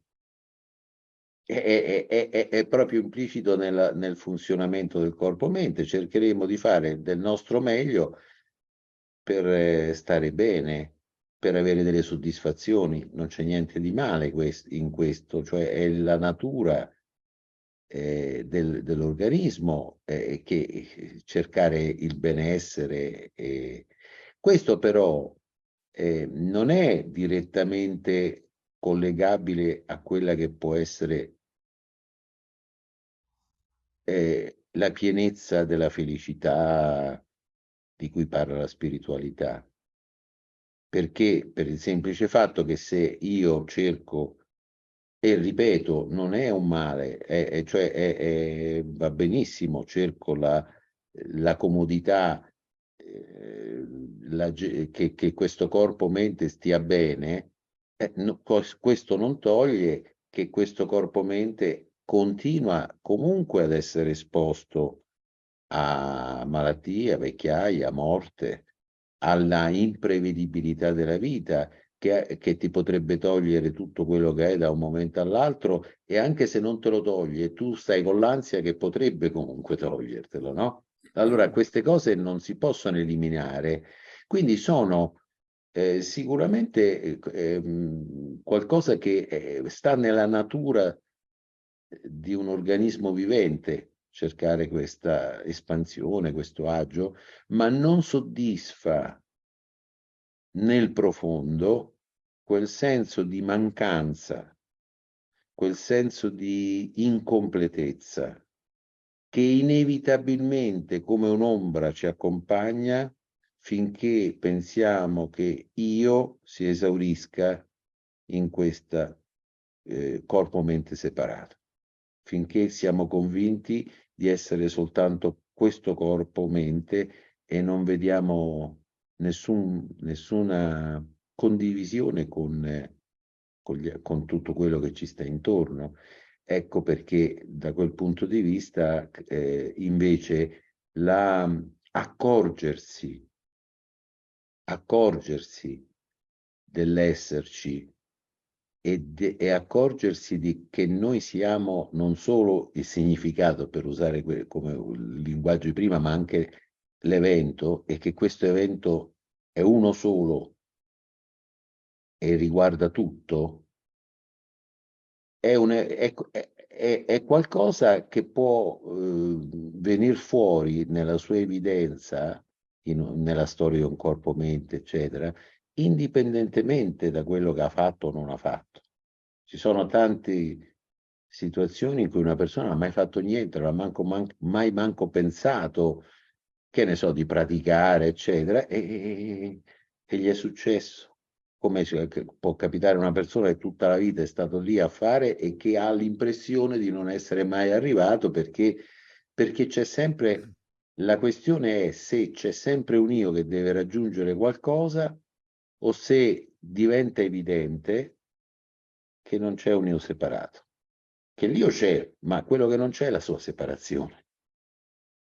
Ecco, quindi distinguerei però le due cose, ecco, cioè distinguerei la nostra quotidiana lotta, non solo per sopravvivere, ma per sopravvivere bene, diciamo così, nonostante tutto, e questa apertura completamente gratuita verso, che ripeto, è sempre qua in realtà, no? Come si diceva prima, è sempre qua. E quello che a volte mi viene da dire è che quando siamo talmente distratti dalle forme, come si diceva prima, dai concetti, e però quello che è la nostra natura profonda, Roberto lo diceva molto bene all'inizio, diceva è una semplicità. Ecco, il problema è questo, che la mente è troppo complessa per poter cogliere qualcosa di così semplice e di così evidente, perché l'evidenza dell'esserci, cioè, adesso in questo momento c'è, non possiamo negarla, cioè, hai capito?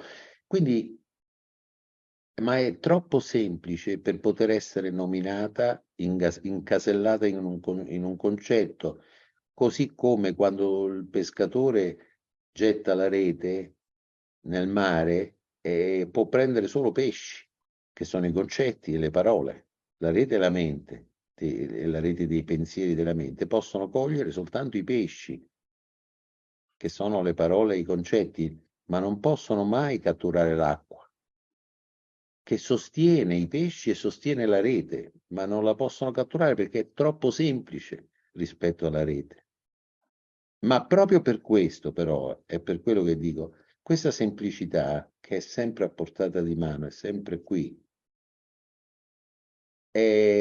siccome è la realtà, alla fine la realtà prevale sempre su ciò che è falso.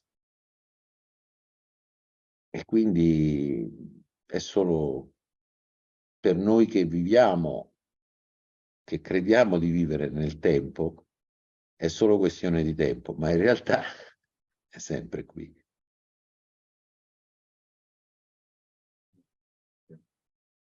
La realtà prevale sul falso, me lo stampo proprio, mi faccio un tatuaggio perché... Lo diceva Nisargadatta, tanto. Diceva, tu non puoi vedere non puoi conoscere, non puoi vedere la realtà perché la sei. Puoi solo vedere ciò che è falso come falso. Quello lo puoi vedere con con la mente, ma poi una volta che hai fatto questo non hai nient'altro da fare. Guarda, ti dico solo questa cosa su Nisargadatta, perché sai, io sono appassionato, ti ho conosciuto tramite lui. È una cosa che, non so, mi è venuta ultimamente una sorta di consapevolezza, che Nisargadatta è dappertutto, perché dovunque c'è la verità, chi dice qualcosa, in qualche modo c'è Nisargadatta, e Nisargadatta era cioè solo come un ripetitore di quella verità, ma la si trova dappertutto, c'è un nome, ma ovunque uno dice come Gesù, no? Ovunque ci sia la verità c'è Gesù, per dire, no? Certo. E lo sento dappertutto. Io quando sento delle cose mi colpiscono, dico, caspita, è Nisargadatta. Così è. Perché la nostra mente ha bisogno, come dici tu, di cogliere la forma, il pesce, quindi di dare quella forma lì. Però ho capito. Grazie. Grazie. Grazie Roberto, Daniela, vi saluto di cuore perché è un Ciao piacere. Alessandro. Ciao. Ciao. No, mi era venuta in mente solo una cosa che volevo dire, se posso, che forse questa ricerca di benessere per il corpo-mente, no? Che ci abbiamo giustamente tutti noi, no? Forse in fondo è veramente una ricerca di questo essere bene, questo essere sotto sotto, in profondità, di nuovo, e non lo sappiamo. Anche la ricerca del benessere stesso, dico. A volte mi è capitato, insomma, ci è capitato parlando di usare un po', sembra un gioco di parole, no? Ma questo essere bene piuttosto che benessere, ma non è un piuttosto in realtà, è che forse appunto in profondità il bene è proprio questo essere, scaturisce da lì, perché quando siamo uno, siamo in questo essere, poi spontaneamente nascono delle buone azioni, delle buone cose. Ecco, questo ti volevo dire che mi era venuto in mente. No, grazie, perché in realtà quando noi sentiamo questa incompletezza di fondo, questa mancanza, no? Che nasce da un'illusione, cioè nasce dall'idea che siamo un io separato. Certo, se tu ti senti un piccolo io in un corpo-mente e tutto il resto è fuori di te, non sei tu, è chiaro che farai soltanto gli interessi di quel piccolo corpo-mente, cioè l'egocentrismo diventa automatico, però l'altra faccia è che tu sei piccolo piccolo in un universo enorme che ti minaccia da tutte le parti e che comunque aspiri alla felicità, che è il senso di completezza, di pienezza, perché questo lo dico spesso, cioè quando noi siamo felici ci sono dei momenti nella vita di felicità, non di piacere, che il piacere deve avere un grilletto, cioè il piacere della musica ci deve essere la musica, il piacere di fare l'amore ci deve essere un'altra persona con cui fai l'amore, ma invece a volte noi viviamo dei momenti di felicità magari che so, sdraiati sulla spiaggia, ma non c'è niente di particolare, no? Ecco, in quei momenti, se dovessero essere tradotti in parole, la mente direbbe: adesso io sto bene così, cioè non ho bisogno di nient'altro, va bene così com'è. Poi passa perché nella nostra vita è chiaro, però cioè è un momento in cui non manca niente, cioè è un momento di pienezza. È questo che per noi, io a volte dico che la felicità è la fragranza, è il profumo del senso di completezza. E allora è chiaro che finché noi ci viviamo come un singolo essere separato, avremo un senso di mancanza e cercheremo questa pienezza. E quindi quando tu dici il benessere, cioè in realtà ogni desiderio, dai più grandi ai più piccoli, dai più terribili ai più... in realtà quello che cerca è questo, Perché persino quando tu dici, adesso desidero un gelato, no? Che è una stupidaggine, ma c'è dietro l'idea, quando ci avrò sto gelato e me lo mangio, allora starò a posto, non avrò bisogno di niente, capisci? Quindi in realtà ogni desiderio ci dice, e ci dice sia del nostro senso di mancanza, perché se desidero non ho, sia del nostro bisogno di completezza. Come diceva, non so se vi è capitato di leggere Krishna Menon, Atmananda Krishna Menon, è un grande esponente insieme con Ramana Maharshi e Nisargadatta di questa non dualità abbastanza poco ligia alla tradizione, diciamo, no? Più libera. Ecco, e Atmananda dice ogni desiderio desidera la propria distruzione. Mhm. Perché è quando sparisce il desiderio che allora noi ci sentiamo completi. E quindi dal benessere c'è l'essere bene, come dici tu.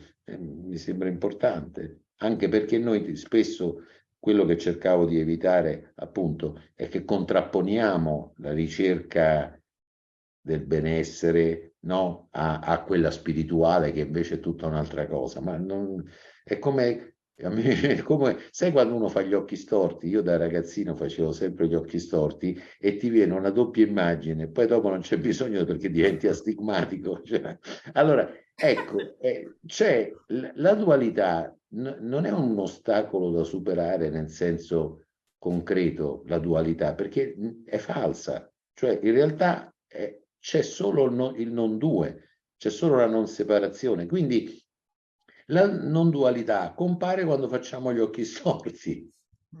E allora poi piano piano, quando tu li riallinei, ecco che quella doppia realtà, quella condizionata all'incondizionato, il relativo e l'assoluto, tac, diventano quello che c'è, una sola cosa.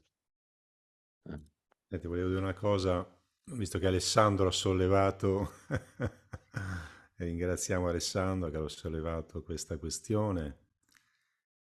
È interessante quello che dice Mauro, e credo che Alessandro, se ho capito bene, poneva anche un'altra questione, di questa ricerca, no, della felicità, e va bene, come abbiamo detto, come ha detto Mauro, Daniela. Il problema è quando le cose vanno male. Il problema, tra virgolette, no? Quando le cose non vanno come io pretendo. E lì dov'è la... Allora come la mettiamo? È qui che entra una prospettiva completamente diversa, che solo una profonda ricerca spirituale può aiutarci a risolvere. Perché dobbiamo vedere, no? Parlo con te Alessandro, ma parlo un po' con tutti, che è chiaro che c'è questa ricerca che le cose, no, vadano bene. Il problema è che quando le cose le sentiamo come una avversità, no? Questo periodo qui nella zona nostra, alluvione, poi c'è stato il Covid, e poi ci può prendere una malattia, e allora la felicità dove finisce? A me piace molto usare una parola un po' diversa, che è quella di beatitudine, che viene utilizzata, no? Anche nel campo spirituale. La beatitudine non è legata a quello che accade. Questa è la cosa importante che dobbiamo realizzare, perché nel mondo accadono cose buone e cattive per il nostro senso dell'ego, perché il senso dell'ego, una delle caratteristiche dell'ego, qual è? È quella di pretendere che tutte le cose vadano come dico io, come dico io, come dice Alessandro, come dice Roberto, il piccolo Alessandro, il piccolo Roberto. Ma siccome il piccolo Roberto e il piccolo Alessandro sono veramente un pulviscolo, l'universo non può essere ridotto ai desideri di Roberto e di Alessandro. Ci sono tante cose che a Roberto e Alessandro non piacciono, tante cose che te, no, vorresti che non accadessero. Se t'ammali, dici mannaggia, È chiaro che poi fai tutto quello che puoi fare, se ti ammali, ti curi, vai in ospedale, eccetera. Ma quel male ti è arrivato. E come lo prendi? Allora qui non possiamo più parlare di felicità in senso tradizionale, dobbiamo parlare di beatitudine. Io sono in pace anche quando le cose mi vengono contro. E questa è una grande sfida al senso dell'ego, è una grande sfida ed è anche una grande pratica, una grande pratica. Basta che pensiamo anche alla morte. La morte è una grande sfida al senso dell'ego. C'è qualcuno che vuole morire? No. Tutti vogliamo essere eterni, permanenti, eccetera. Eppure si muore. Eppure si muore. Posso io essere in pace con questo, con la morte? Posso essere in pace col dolore, la malattia, con tutte le cose che vanno contro questo senso dell'io, questo interesse personale? E quindi se non trascendiamo questo, il senso personale, non può esserci beatitudine, che è oltre diciamo, quello che noi consideriamo a favore o contro, cioè superiamo questo senso di dualismo, perché siamo uno con quello che accade, siamo tutt'uno con quello che accade. Siamo tutt'uno con l'alluvione, siamo tutt'uno con la morte, siamo tutt'uno con la malattia, siamo uno con quello che accade. E qui non c'è più senso dell'io. E questo dobbiamo sperimentarlo onestamente nella nostra pratica di vita, se no sono solo concetti. Dobbiamo verificare se è vera questa cosa. Sono in pace, sento veramente questo senso di essere, di unità. Veramente c'è anche quando le cose sembrano venirmi contro? Ecco, questa è un'indagine che possiamo verificare e dobbiamo essere molto onesti su questo, se no la ricerca spirituale diventa semplicemente un'astrazione. E quindi credo, Alessandro, no, quando tu ponevi questa domanda, che penso che insomma hai toccato, secondo me, anche un punto importante, cioè vedere come poi questo senso di essere, no, questo senso di unità profonda ci permette di vivere in unità con tutto quello che accade, soprattutto con le cose che non ci piacciono, che non piacciono all'io, diciamo.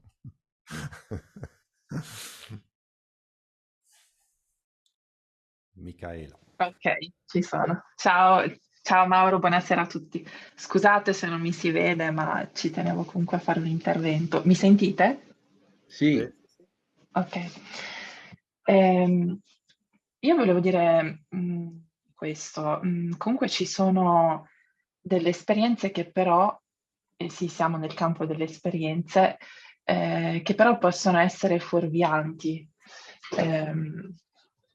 forse. In relazione a questo senso di esserci, no? Per esempio, a me è capitato di sentirmi come un pallino piccolo nel centro della testa, oppure e sentivo di essere pienamente cosciente in quel pallino. Poi sì, certo, ho sentito parlare della ghiandola pineale, però sono molto ignorante in merito, quindi non so cosa possa essere, però mi sono sentita un puntino, una cosa minuscola in mezzo alla testa. Oppure mi sono sentita uscire anche dal corpo e avere la sensazione di essere entrata nel corpo di qualcun altro e sentire quello che sentiva l'altro. E queste esperienze, diciamo, sono esperienze di separazione, però in quel momento mi sembrava di esserci pienamente, di essere pienamente cosciente. E forse per un periodo queste esperienze mi hanno portato a identificarmi con questo, no? O comunque a cercare in questo una via per capire cosa fossi davvero.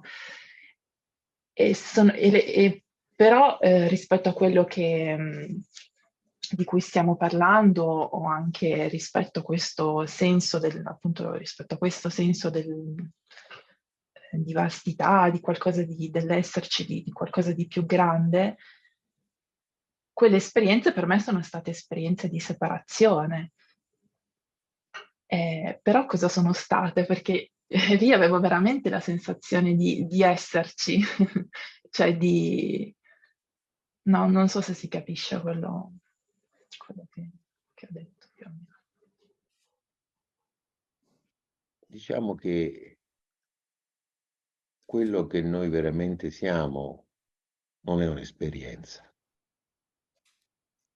Le esperienze hanno una forma specifica, sono sempre esperienze di qualcosa e hanno sempre una durata nel tempo. Sorgono e spariscono.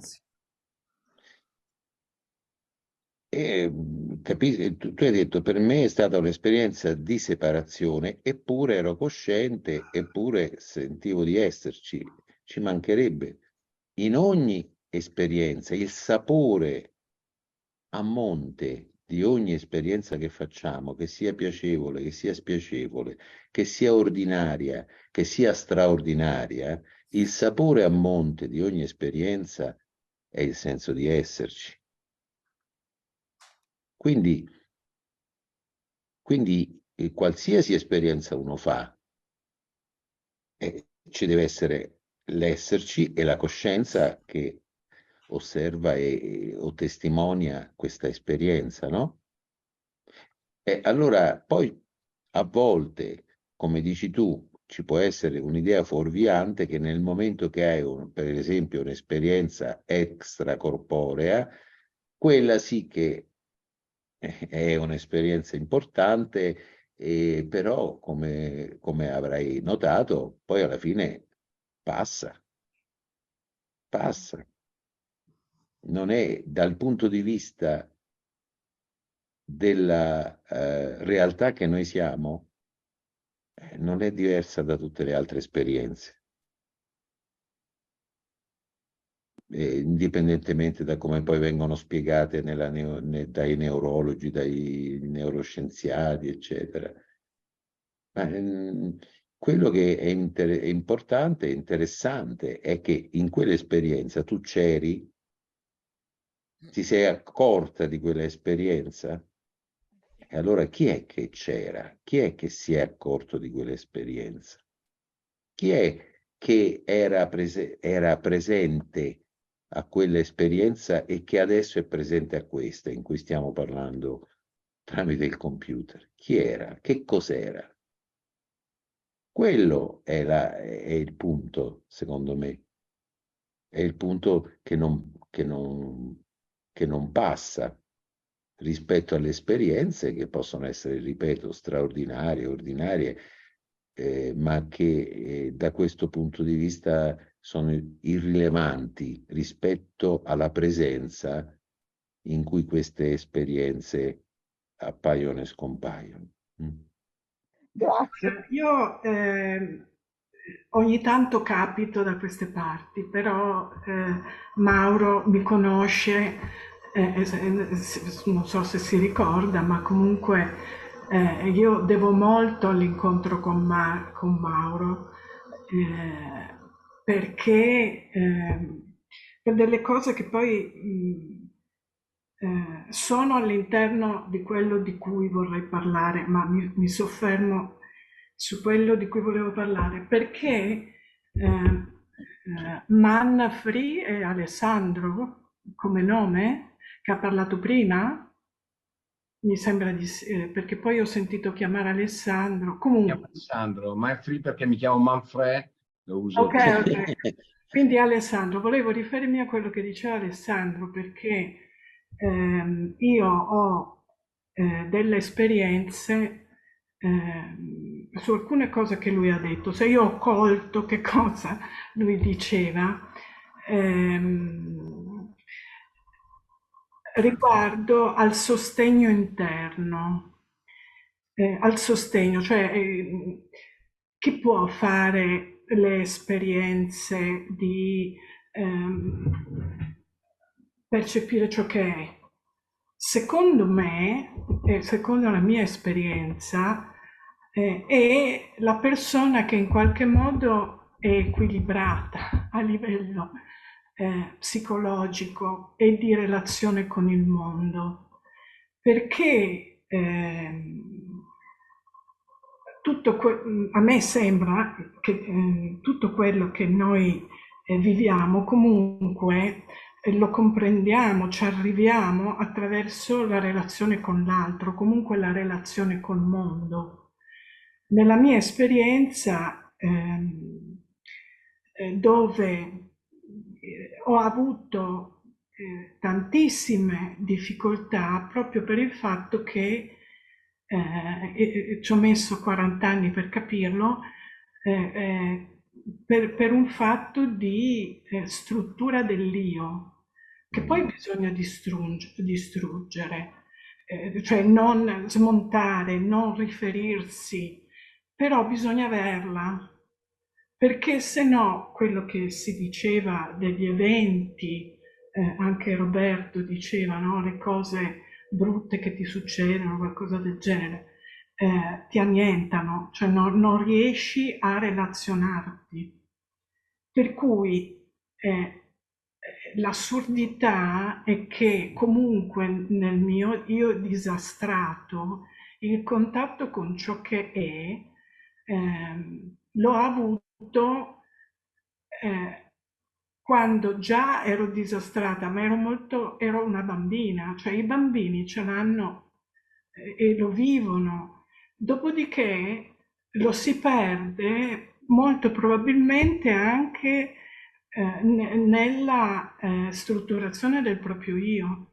Io ho l'immagine molto chiara di quell'esperienza che ho vissuto, dove è iniziata la mia disperazione e la mia destrutturazione dell'io, perché era un'incoerenza che io coglievo tra ciò che percepivo, ciò che sentivo e ciò a cui anelavo rispetto a quello in cui vivevo, che mi dava esperienze destrutturanti per l'io, diciamo. Vabbè, comunque, e quindi questa semplicità del ciò che è nel mondo appare come inadeguata. Io ultimamente ho colto, infatti sono intervenuto una volta qui dicendo che ad un certo punto io mi sono ritrovata in ciò che è e in una chiarezza e semplicità e tranquillità e felicità incredibile, no? È durata il tempo finché non sono arrivate le problematiche che il mio io non aveva ancora imparato a gestire in modo equilibrato. Per cui adesso ho capito che non si riesce a stare in ciò che è, perché il mondo richiede degli interventi, diciamo, per cui ciò che è troppo semplice, cioè stare nel ciò che è sembra non avere gli strumenti per affrontare il mondo, perché comunque l'io, l'ego, serve nel mondo, è quello con cui ci relazioniamo. Poi diceva Alessandro, il Buddha quando ha iniziato il suo cammino era un principe, aveva tutto ciò che voleva, per cui cioè fosse stato un paria avrebbe fatto lo stesso cammino. Ognuno ha anche degli strumenti diversi, per cui degli strumenti, io credo che questo è ciò che siamo in realtà non è gli strumenti che abbiamo, cioè noi siamo ciò che è, però poi ci sono menti che funzionano in un certo modo, fisici che funzionano in un certo modo e altri diversi, per cui lo strumento che poi abbiamo nella relazione col mondo è diverso e parte da cose diverse. Poi io mi sono presa degli appunti, però poi non riesco, perché non ho una capacità di strutturare i discorsi. Tra l'altro ho scoperto a 60 anni di avere una mente DSA, quindi che funziona in modo diverso. Per cui a me va bene l'approccio di Mauro, ma va meno bene l'approccio di Roberto, perché io riesco a relazionarmi meglio con l'approccio proprio con il modo di condividere l'essere di Mauro rispetto a Roberto. Quindi qui ho scritto altre cose, ma non riesco più a collegare, ma credo di aver detto, ecco, un'altra cosa, quando ci si fa la domanda chi sono, chi era in quell'esperienza che ho fatto, chi ero io in quell'esperienza, o la montagna, sulla montagna c'era una cosa interessante, cos'è la montagna, vabbè, non me la ricordo. Comunque, il problema per me è che nel momento in cui io mi faccio la domanda chi sono, chi ha una forma chi è una cosa che ha un significato, che ha una forma, per cui mi depista, perché io vado a cercare qualcosa che somiglia a un chi. Ecco, e poi il resto non riesco più a agganciarlo. E volevo solo dire questo, grazie. Spero sia per tutti uno spunto. Sì, mi viene da dire che chiaramente io è una parola.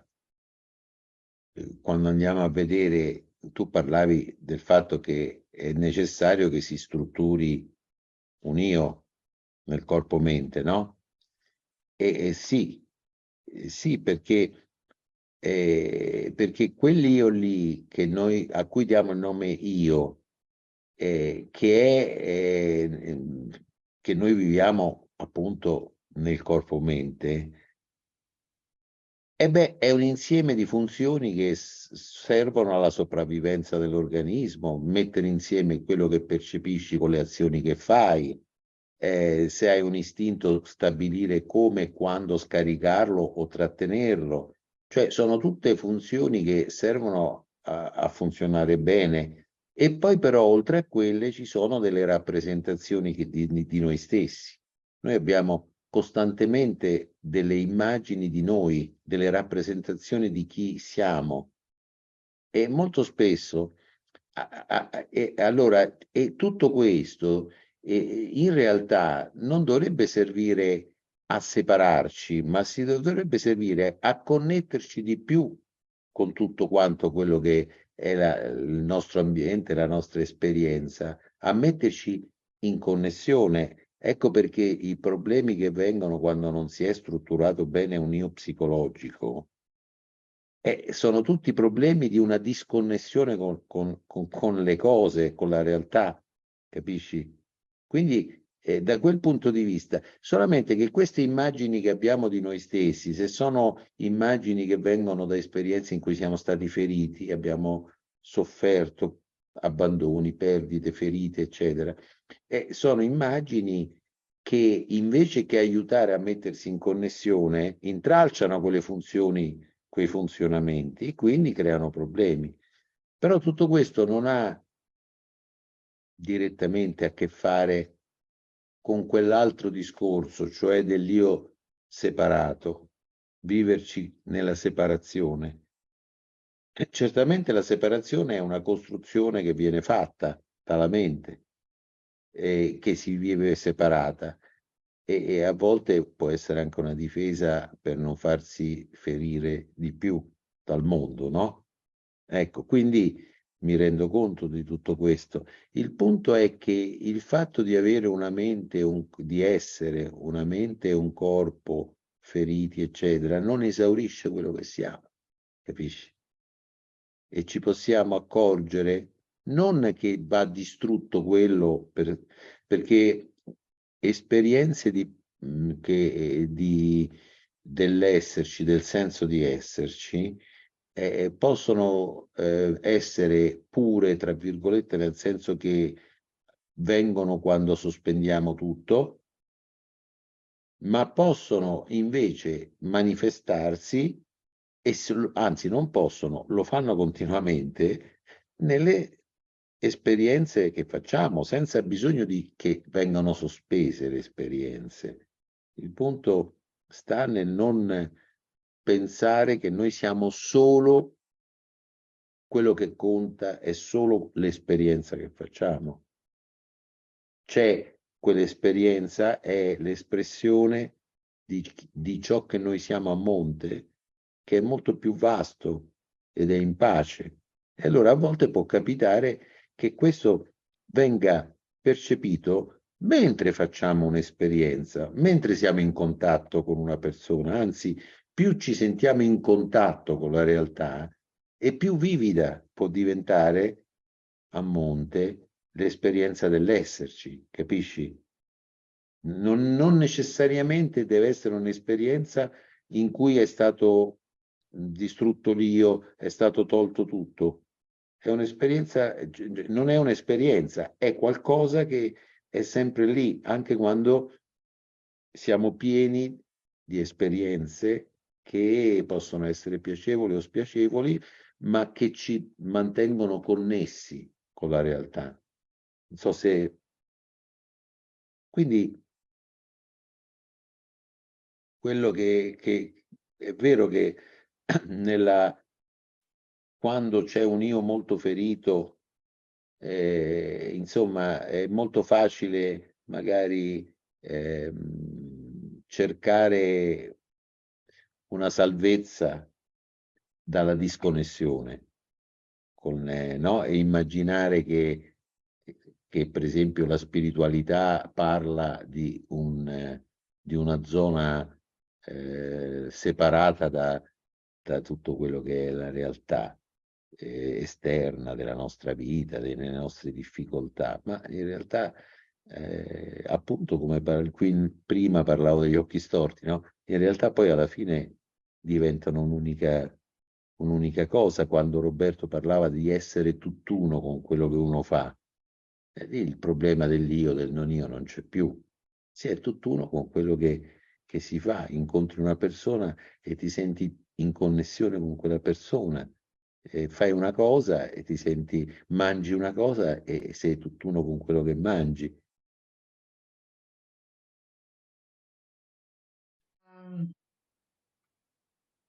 Allora, io l'altro giorno ho visto un video su YouTube di Emilio Del Giudice, che è uno scienziato che Mauro penso conosca bene, no? Mi sentite? Sì? Sì. Sì. Ecco. Allora, io ho trascritto alcune cose che ha detto perché io non so nulla di fisica quantistica, sono assolutamente ignorante, però mi ha risuonato con i discorsi che si fanno, no, in questi satsang che io seguo. Leggo qualche riga. Allora, Emilio Del Giudice dice: il vuoto quantistico non è il nulla, è un oggetto suscettibile di oscillazioni. Il vuoto non coincide con lo spazio vuoto, perché è una struttura anteriore allo spazio-tempo e quindi non può essere fatta coincidere con il vecchio etere cosmico, che era una sorta di oceano in cui i corpi galleggiavano. Dice no, non è questo. Il vuoto è una struttura da cui poi emergerà lo spazio-tempo. E questo mi ha molto colpito. Poi dice, il vuoto è un oggetto pensato astrattamente, capace di interagire con tutti i corpi. Quindi questo vuol dire che nella visione quantistica nessun corpo è mai isolabile, perché un corpo lo potete isolare dagli altri corpi, sempre, ma non potete mai isolarlo dal vuoto. Poi fa una metafora, dice che è sbagliata perché è spaziale, e parla del mare e delle barche, no? Cioè le barche sono nel mare e il mare è questo vuoto.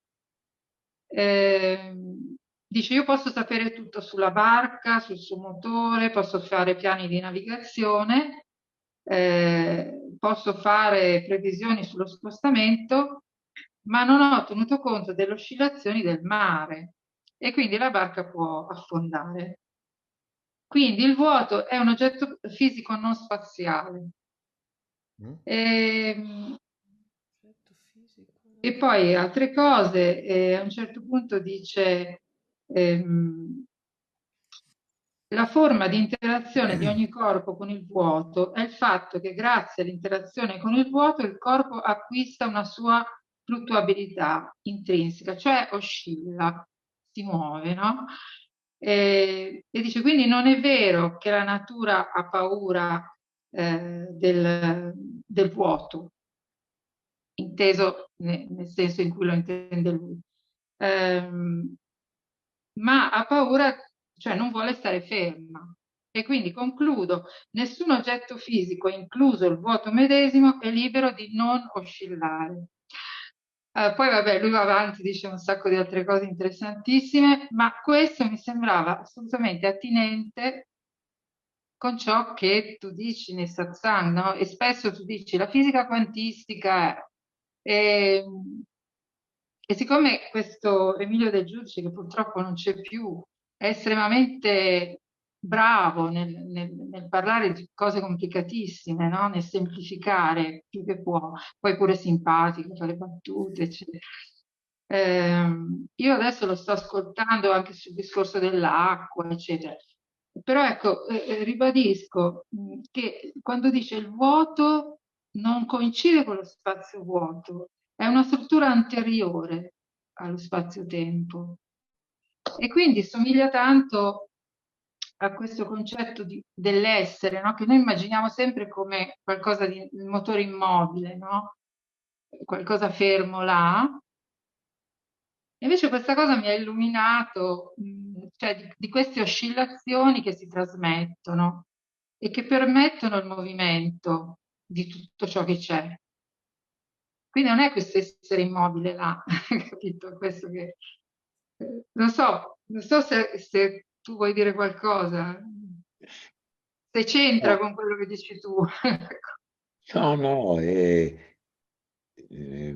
tra l'altro appunto Emilio Del Giudice era veramente una persona simpatica e anticonvenzionale, aveva delle teorie anche che altri fisici non ritenevano giuste, ma che secondo me in molti casi intuivano e anticipavano delle cose. Tra l'altro era amatissimo da tutti i suoi discepoli, diciamo così, dalla Cina all'Italia, eccetera. Lui, le persone che si erano formate con lui lo amavano tantissimo perché era una persona anche umanamente molto calda.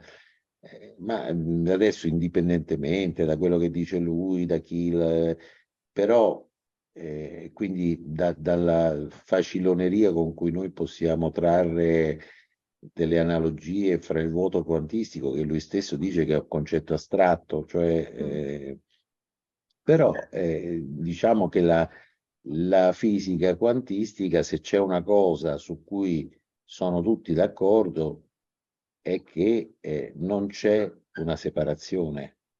Cioè gli esperimenti dell'entanglement, eccetera, mostrano che persino delle chiamiamole particelle, onde che appartenevano a uno stesso sistema quantistico, anche se vengono divise, separate e se ne vanno in due direzioni opposte alla velocità della luce, quello che accade ad una contemporaneamente si riverbera sull'altra, cioè quindi non sono due particelle. Sono l'idea delle barche era un po' quella, no? Che due barche per andare insieme devono essere collegate, legate insieme, ma nel mare, cioè due barche anche lontane, può darsi che se il mare ondeggia vanno su e giù allo stesso, cioè oscillano in fase, come si dice, no? In fase, sì. Cioè sono tutte così concetti molto astratti, che poi ancora più astratti nelle formule matematiche, quindi non è che dice allora la realtà è così come dice la fisica quantistica, anche perché gli stessi fisici quantistici si dividono su come interpretare le proprie formule. Alcuni dicono che servono solo per prevedere i fenomeni, ma non riflettono nessuna natura della realtà, perché nessuno lo può sapere qual è la natura della realtà. Alcuni fisici arrivano a dire questo, però diciamo che emerge l'idea di una non separazione. Poi la non separazione stessa è un concetto, la non dualità è fatta di parole, di concetti, che come diceva Roberto prima, indicano. Ma il dito che indica la luna, se vuoi vedere la luna lo devi lasciare, perché sennò guardi il dito e ti credi che lui è la luna. Quindi diciamo che anche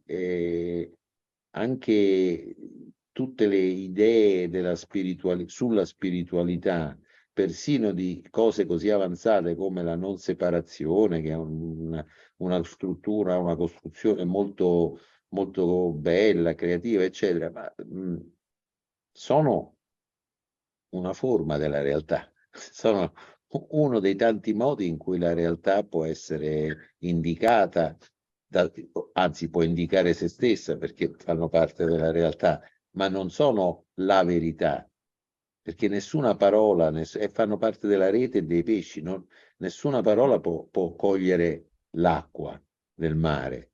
E quindi così come è bello giocare con questi concetti, perché tu hai mostrato l'entusiasmo nel sentire quello che dice, e così come a me può risultare entusiasmante, che ne so, parlare di come Shankara descrive la realtà, però è anche importante la leggerezza con cui queste idee vengono vissute da noi, cioè sono un gioco in cui l'essere indica se stesso in un'infinità di forme diverse, a volte opposte. C'era un maestro zen scusate, un maestro di Theravada della foresta, si chiamava Ajahn Chah, che era un tipo molto saggio e un po' spiazzante come certi maestri zen, che a un certo punto un discepolo faceva delle rimostranze, perché diceva: ma io non ti capisco, tu ti contraddici, perché a me mi dici di fare una cosa, all'altro discepolo gli stai dicendo di fare l'opposto, e allora tu ti contraddici. E il maestro diceva: ma scusa, questo è il sentiero, se tu sbagli e vai a sinistra ti dico vai più a destra, se uno si sbaglia e va a destra gli dico vai a sinistra, ma il punto è il sentiero non sta né a destra né a sinistra, ovviamente. Ecco, quindi ecco, sì, è bello sentirsi vivi e entusiasti quando leggiamo queste cose, parliamo di queste cose, ma è anche importante che nello stesso tempo viviamo l'aspetto ludico, giocoso di tutto questo, perché tutto questo è un modo in cui si esprime l'inesprimibile e quindi dobbiamo, in qualche modo è importante vedere quello che si può vedere, ma sentire la radice invisibile di ciò che vediamo. E quello non si può mettere a parole. Potrei Siccome ho fare... sempre bisogno di immagini, mi sembrava che il miglio del giudice, che fa sempre metafore, immagini, Sì, eccetera, fosse spiritoso, non pesante e mi fornisse questa visione di questa cosa che si muove, che oscilla, che trasmette sì. l'oscillazione. Vedi? Grazie. Posso fare una domanda a Giuditta? Sì, Io questa metafora la calerei nella ricerca dell'indagine sul sé, su quello che noi siamo. Io mi sì. chiederei, io sono al di fuori dello spazio-tempo? Giuditta è fuori dello spazio-tempo? Per certi versi sì, anche se si sente calata nello spazio-tempo. E queste intuizioni del vuoto, no, sono intuizioni profonde che risalgono anche alla tradizione, alle tradizioni spirituali, no? Sì. Anche occidentali, orientali. Nel buddismo si parla di vuoto, no? Vacuità. La vacuità. La domanda però è questa, cioè quando leggiamo queste cose e appunto facciamo questo percorso, e io di solito le prendo come sempre dei koan, delle domande. Che differenza c'è tra me e quel vuoto? La domanda è qui e ora, Sì. Giuditta può dire che differenza c'è tra me e quel vuoto? Io sono al di fuori dello spazio-tempo? In questo istante sono fuori dello spazio-tempo? Mi viene da dire no, No, appunto. perché E è questo è movimento, benissimo, questo è hai importante. Allora, capito? onestamente noi diciamo no. Allora, se diciamo no, perché dico no? E se io dico invece sì, perché dico sì? Allora questo dipende molto da come io vedo, no, quella che è la mia identità.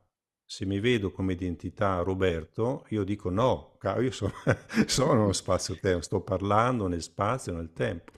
Ma se, come dicevamo prima con Rosella, io sono quid, io sono fuori dallo spazio-tempo, in questo istante. Giuditta è fuori dallo spazio-tempo in questo istante e da questo vuoto c'è l'oscillazione, visto che abbiamo usato questo, l'oscillazione di Giuditta, c'è l'oscillazione di Giuditta, c'è l'oscillazione di Roberto, sono forme che appaiono, no, momentaneamente, perché siamo impermanenti, non duriamo tanto, ma quello che rimane è che noi in profondità siamo fuori dello spazio-tempo, noi siamo quel vuoto, che per la fisica è, no, qualcosa che, ma su un piano spirituale ha una valenza profondissima. Io so, la mia essenza è vuoto. Io sono al di là di tutte le identificazioni particolari. Sono al di là di tutte le piccole identità che mi costruisco nella vita. Io in questo momento sono vuoto. E se dico, ma boh, sarà, posso indagare, perché l'importante è indagare, essere onesti con se stessi, ma dobbiamo anche guardare, quando ci poniamo queste domande, se rispondiamo sì oppure no. E se rispondo sì, perché rispondo sì, se rispondo no, perché rispondo no. Quindi la domanda è questa, Giuditta, e questa è una domanda con la quale possiamo rimanere tutti qui stasera, Giuditta, Alessandro, Roberto, Mauro, siamo fuori dello spazio-tempo in profondità, visto che abbiamo parlato di questa cosa stasera? Il nostro essere è al di là dello spazio-tempo? Ecco, queste sono domande che dobbiamo chiederci, porci se vogliamo seguire un sentiero spirituale. È tutto qua. Ma mi veniva in mente che quando insegnavo alle elementari, no? studiavamo scienze e un bambino mi dice: ma sì, ma maestra, chi glielo dice alle piante Chi te lo dice, scusa? alle piante, agli alberi o ai fiori di fiorire, no? Cioè, dove viene? E la risposta solita era Dio, eccetera, eccetera, no? E poi dopo questa domanda mi è venuta proprio nel tempo in cui eravamo tutti chiusi in casa. Io vedevo proprio in diretta la crescita delle foglie perché era primavera, eccetera, no? E ho avuto proprio, mi è tornata questa domanda: chi glielo dice? Cioè questa cosa che comunque nulla è mai fermo, è per questo che forse questa cosa del nulla, che è un'oscillazione che si trasmette e che tutto mi ha molto colpito, no? E in realtà non avevo mai osservato, proprio giorno per giorno, vedere le foglie, ero obbligata a stare lì, no? Quindi alla finestra, che prendevano forma, ed era tutto così misterioso, no? Perché uno può dare una risposta, il clima, il sole, il cambiamento climatico, eccetera. No, c'è un'intelligenza, c'è questa cosa che comunque è movimento, ecco, finito. Grazie. Vabbè, grazie a te. Ok. Bene. Sì, ciao a tutti. Ciao Alessandro. Ciao. Un altro Alessandro. Sì. Ciao Roberto, ciao Mauro, ciao a tutti. Oggi mi balenava una frase che ho letto in un libro di un autore che mi piace tanto, che è Rupert Spira, e parlava dei desideri, perché noi quando esaudiamo un desiderio ci sentiamo, lui dice, momentaneamente appagati. Dopo un po' questa cosa va a scemare e dà una risposta che poi si riflette anche su tutti i discorsi che abbiamo fatto oggi, che praticamente dice che perché momentaneamente si sospende la ricerca. In poche parole, si sospende la ricerca e forse in quel momento abbiamo un piccolo assaggio della realtà. Quando non c'è più un io che cerca. Naturalmente faceva l'esempio del ragazzo che sogna per anni il motorino, poi alla fine glielo comprano i genitori, va bene a scuola, gli regalano il motorino e questo motorino all'inizio è un esaudimento, alla fine la ricerca si interrompe e dopo col passare del tempo però subentrano altre cose. Però in quel momento lì c'è questo senso, ecco, di pienezza, diciamo. E questo lo proviamo noi tutti con il desiderio, diciamo, però è sempre una cosa di momentanea. E forse è quella cosa che anche Mauro ci ha spesso detto, è come un richiamo, come se sapessimo già che c'è qualcosa di una nostalgia lontana di quando eravamo piccoli, che probabilmente ancora non si era strutturato l'io, non si era strutturato il cercatore, insomma. Volevo appunto la vostra opinione su questo.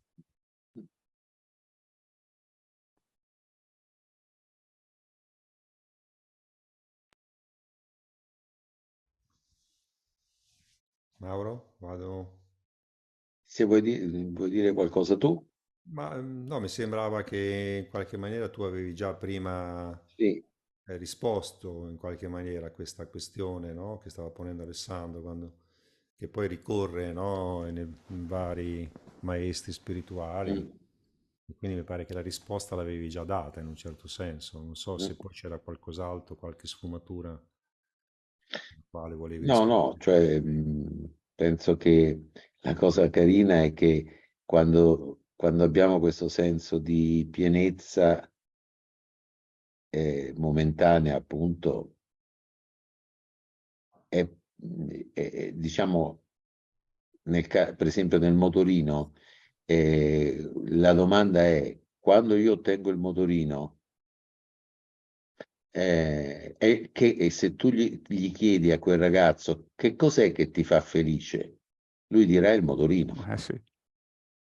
Ma il motorino di per sé non ha una proprietà intrinseca di dare la felicità, come dico spesso, perché se tu il motorino, c'è uno che ha già una bella moto e dice adesso tu mi dai la moto tua, io in cambio ti do il motorino, non sarebbe felice. Quindi non è il motorino che ha il potere di dare la felicità, è che siccome quel motorino mancava a quel ragazzo, cioè lo viveva come qualcosa che desiderava perché gli mancava, e nel momento in cui almeno glielo danno, finisce il desiderio e ha la possibilità per un momento di sentire che sapore ha uno stato di pienezza senza il desiderio, senza la ricerca da parte dell'io. Naturalmente poi passa perché quella felicità che per me, quando Roberto parlava di beatitudine, invece che felicità, ma io intendevo questo, io distinguevo felicità da piacere, proprio perché il piacere ha un grilletto e dipende da uno stimolo.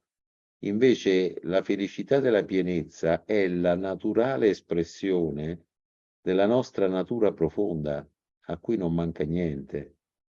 Quindi quando diciamo che la felicità va e viene, perché per esempio attraverso la fine di un desiderio, a un certo punto il desiderio non copre più il senso di mancanza e spariscono, e allora la naturale luce della pienezza, che è la nostra natura, che c'è quando non ci sentiamo manchevoli di niente, si manifesta. Poi riprende il desiderio perché non riconosciamo pienamente questa nostra natura. Tutto lì. Non viene riconosciuta pienamente. Certo, quando le cose vanno male, come diceva Roberto, spesso siamo molto impegnati a desiderare di stare meglio e quindi questa pienezza può essere molto oscurata, ma è come il sole quando ci stanno le nuvolone nere, cioè non è che se ne va via. Possiamo percepire le nuvole nere, anche le più nere, proprio perché c'è il sole che da dietro ce le fa vedere comunque. Quindi, e poi a volte può succedere anche in uno stato di sofferenza molto forte che c'è come una specie di esplosione. È come quando c'è un sovraccarico elettrico, no? E allora magari proprio nel pieno di una sofferenza a volte può succedere che emerga questa nostra natura vera inaspettatamente, ecco. Non c'è mai una regola fissa e questo è la meraviglia della vita. Grazie. Bene, abbiamo fatto anche abbastanza tardi, però a me è piaciuto molto, quindi allora vogliamo concludere con un altro canto di Daniela? Te la senti, Daniela, o sei stanca? No, molto volentieri perché è proprio in sintonia con quello che stiamo dicendo adesso, attraverso il canto. Io vorrei comunque ringraziare moltissimo tutti, Daniele e Roberto, per questa loro sempre generosa partecipazione a a questi nostri incontri e anche ringraziare in modo particolare i tecnici, cioè, oltre che Olivia che è la conduttrice che è visibile, ma Fabrizio e soprattutto Alessandro che poveraccio da Senigallia è Invisibili. andato fino ad Ancona rendere possibile un decente collegamento. Quindi grazie di cuore per tutta la vostra generosità. Ecco, insomma, lo volevo dire prima perché poi volevo, insomma, prima del canto. Grazie, grazie Mauro, grazie a tutti. Grazie.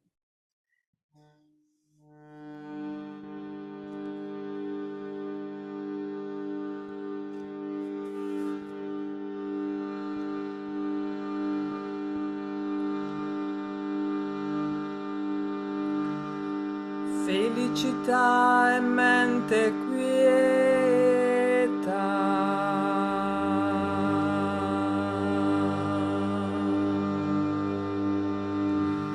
Felicità e mente quieta.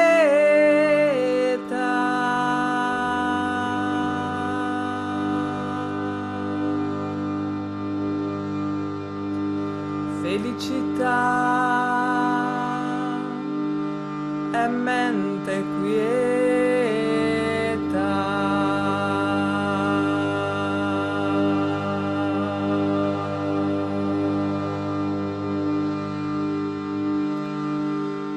Felicità e mente quieta.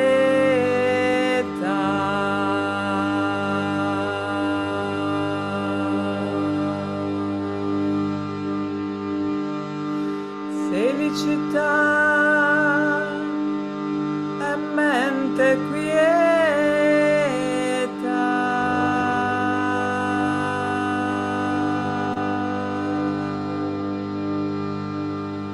Felicità e mente quieta.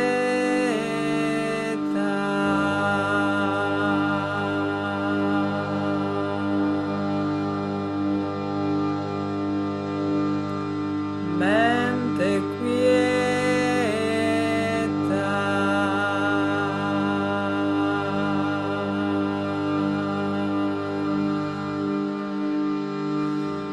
Mente quieta.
Che meraviglia, grazie. Grazie a tutti e voi. Grazie a tutti. Allora, buonanotte a tutti, abbiate una Arrivederci. notte chiara e serena e ci sentiamo alla prossima. Grazie. Grazie. Grazie Mauro, grazie a tutti. Ciao. Grazie, grazie a tutti.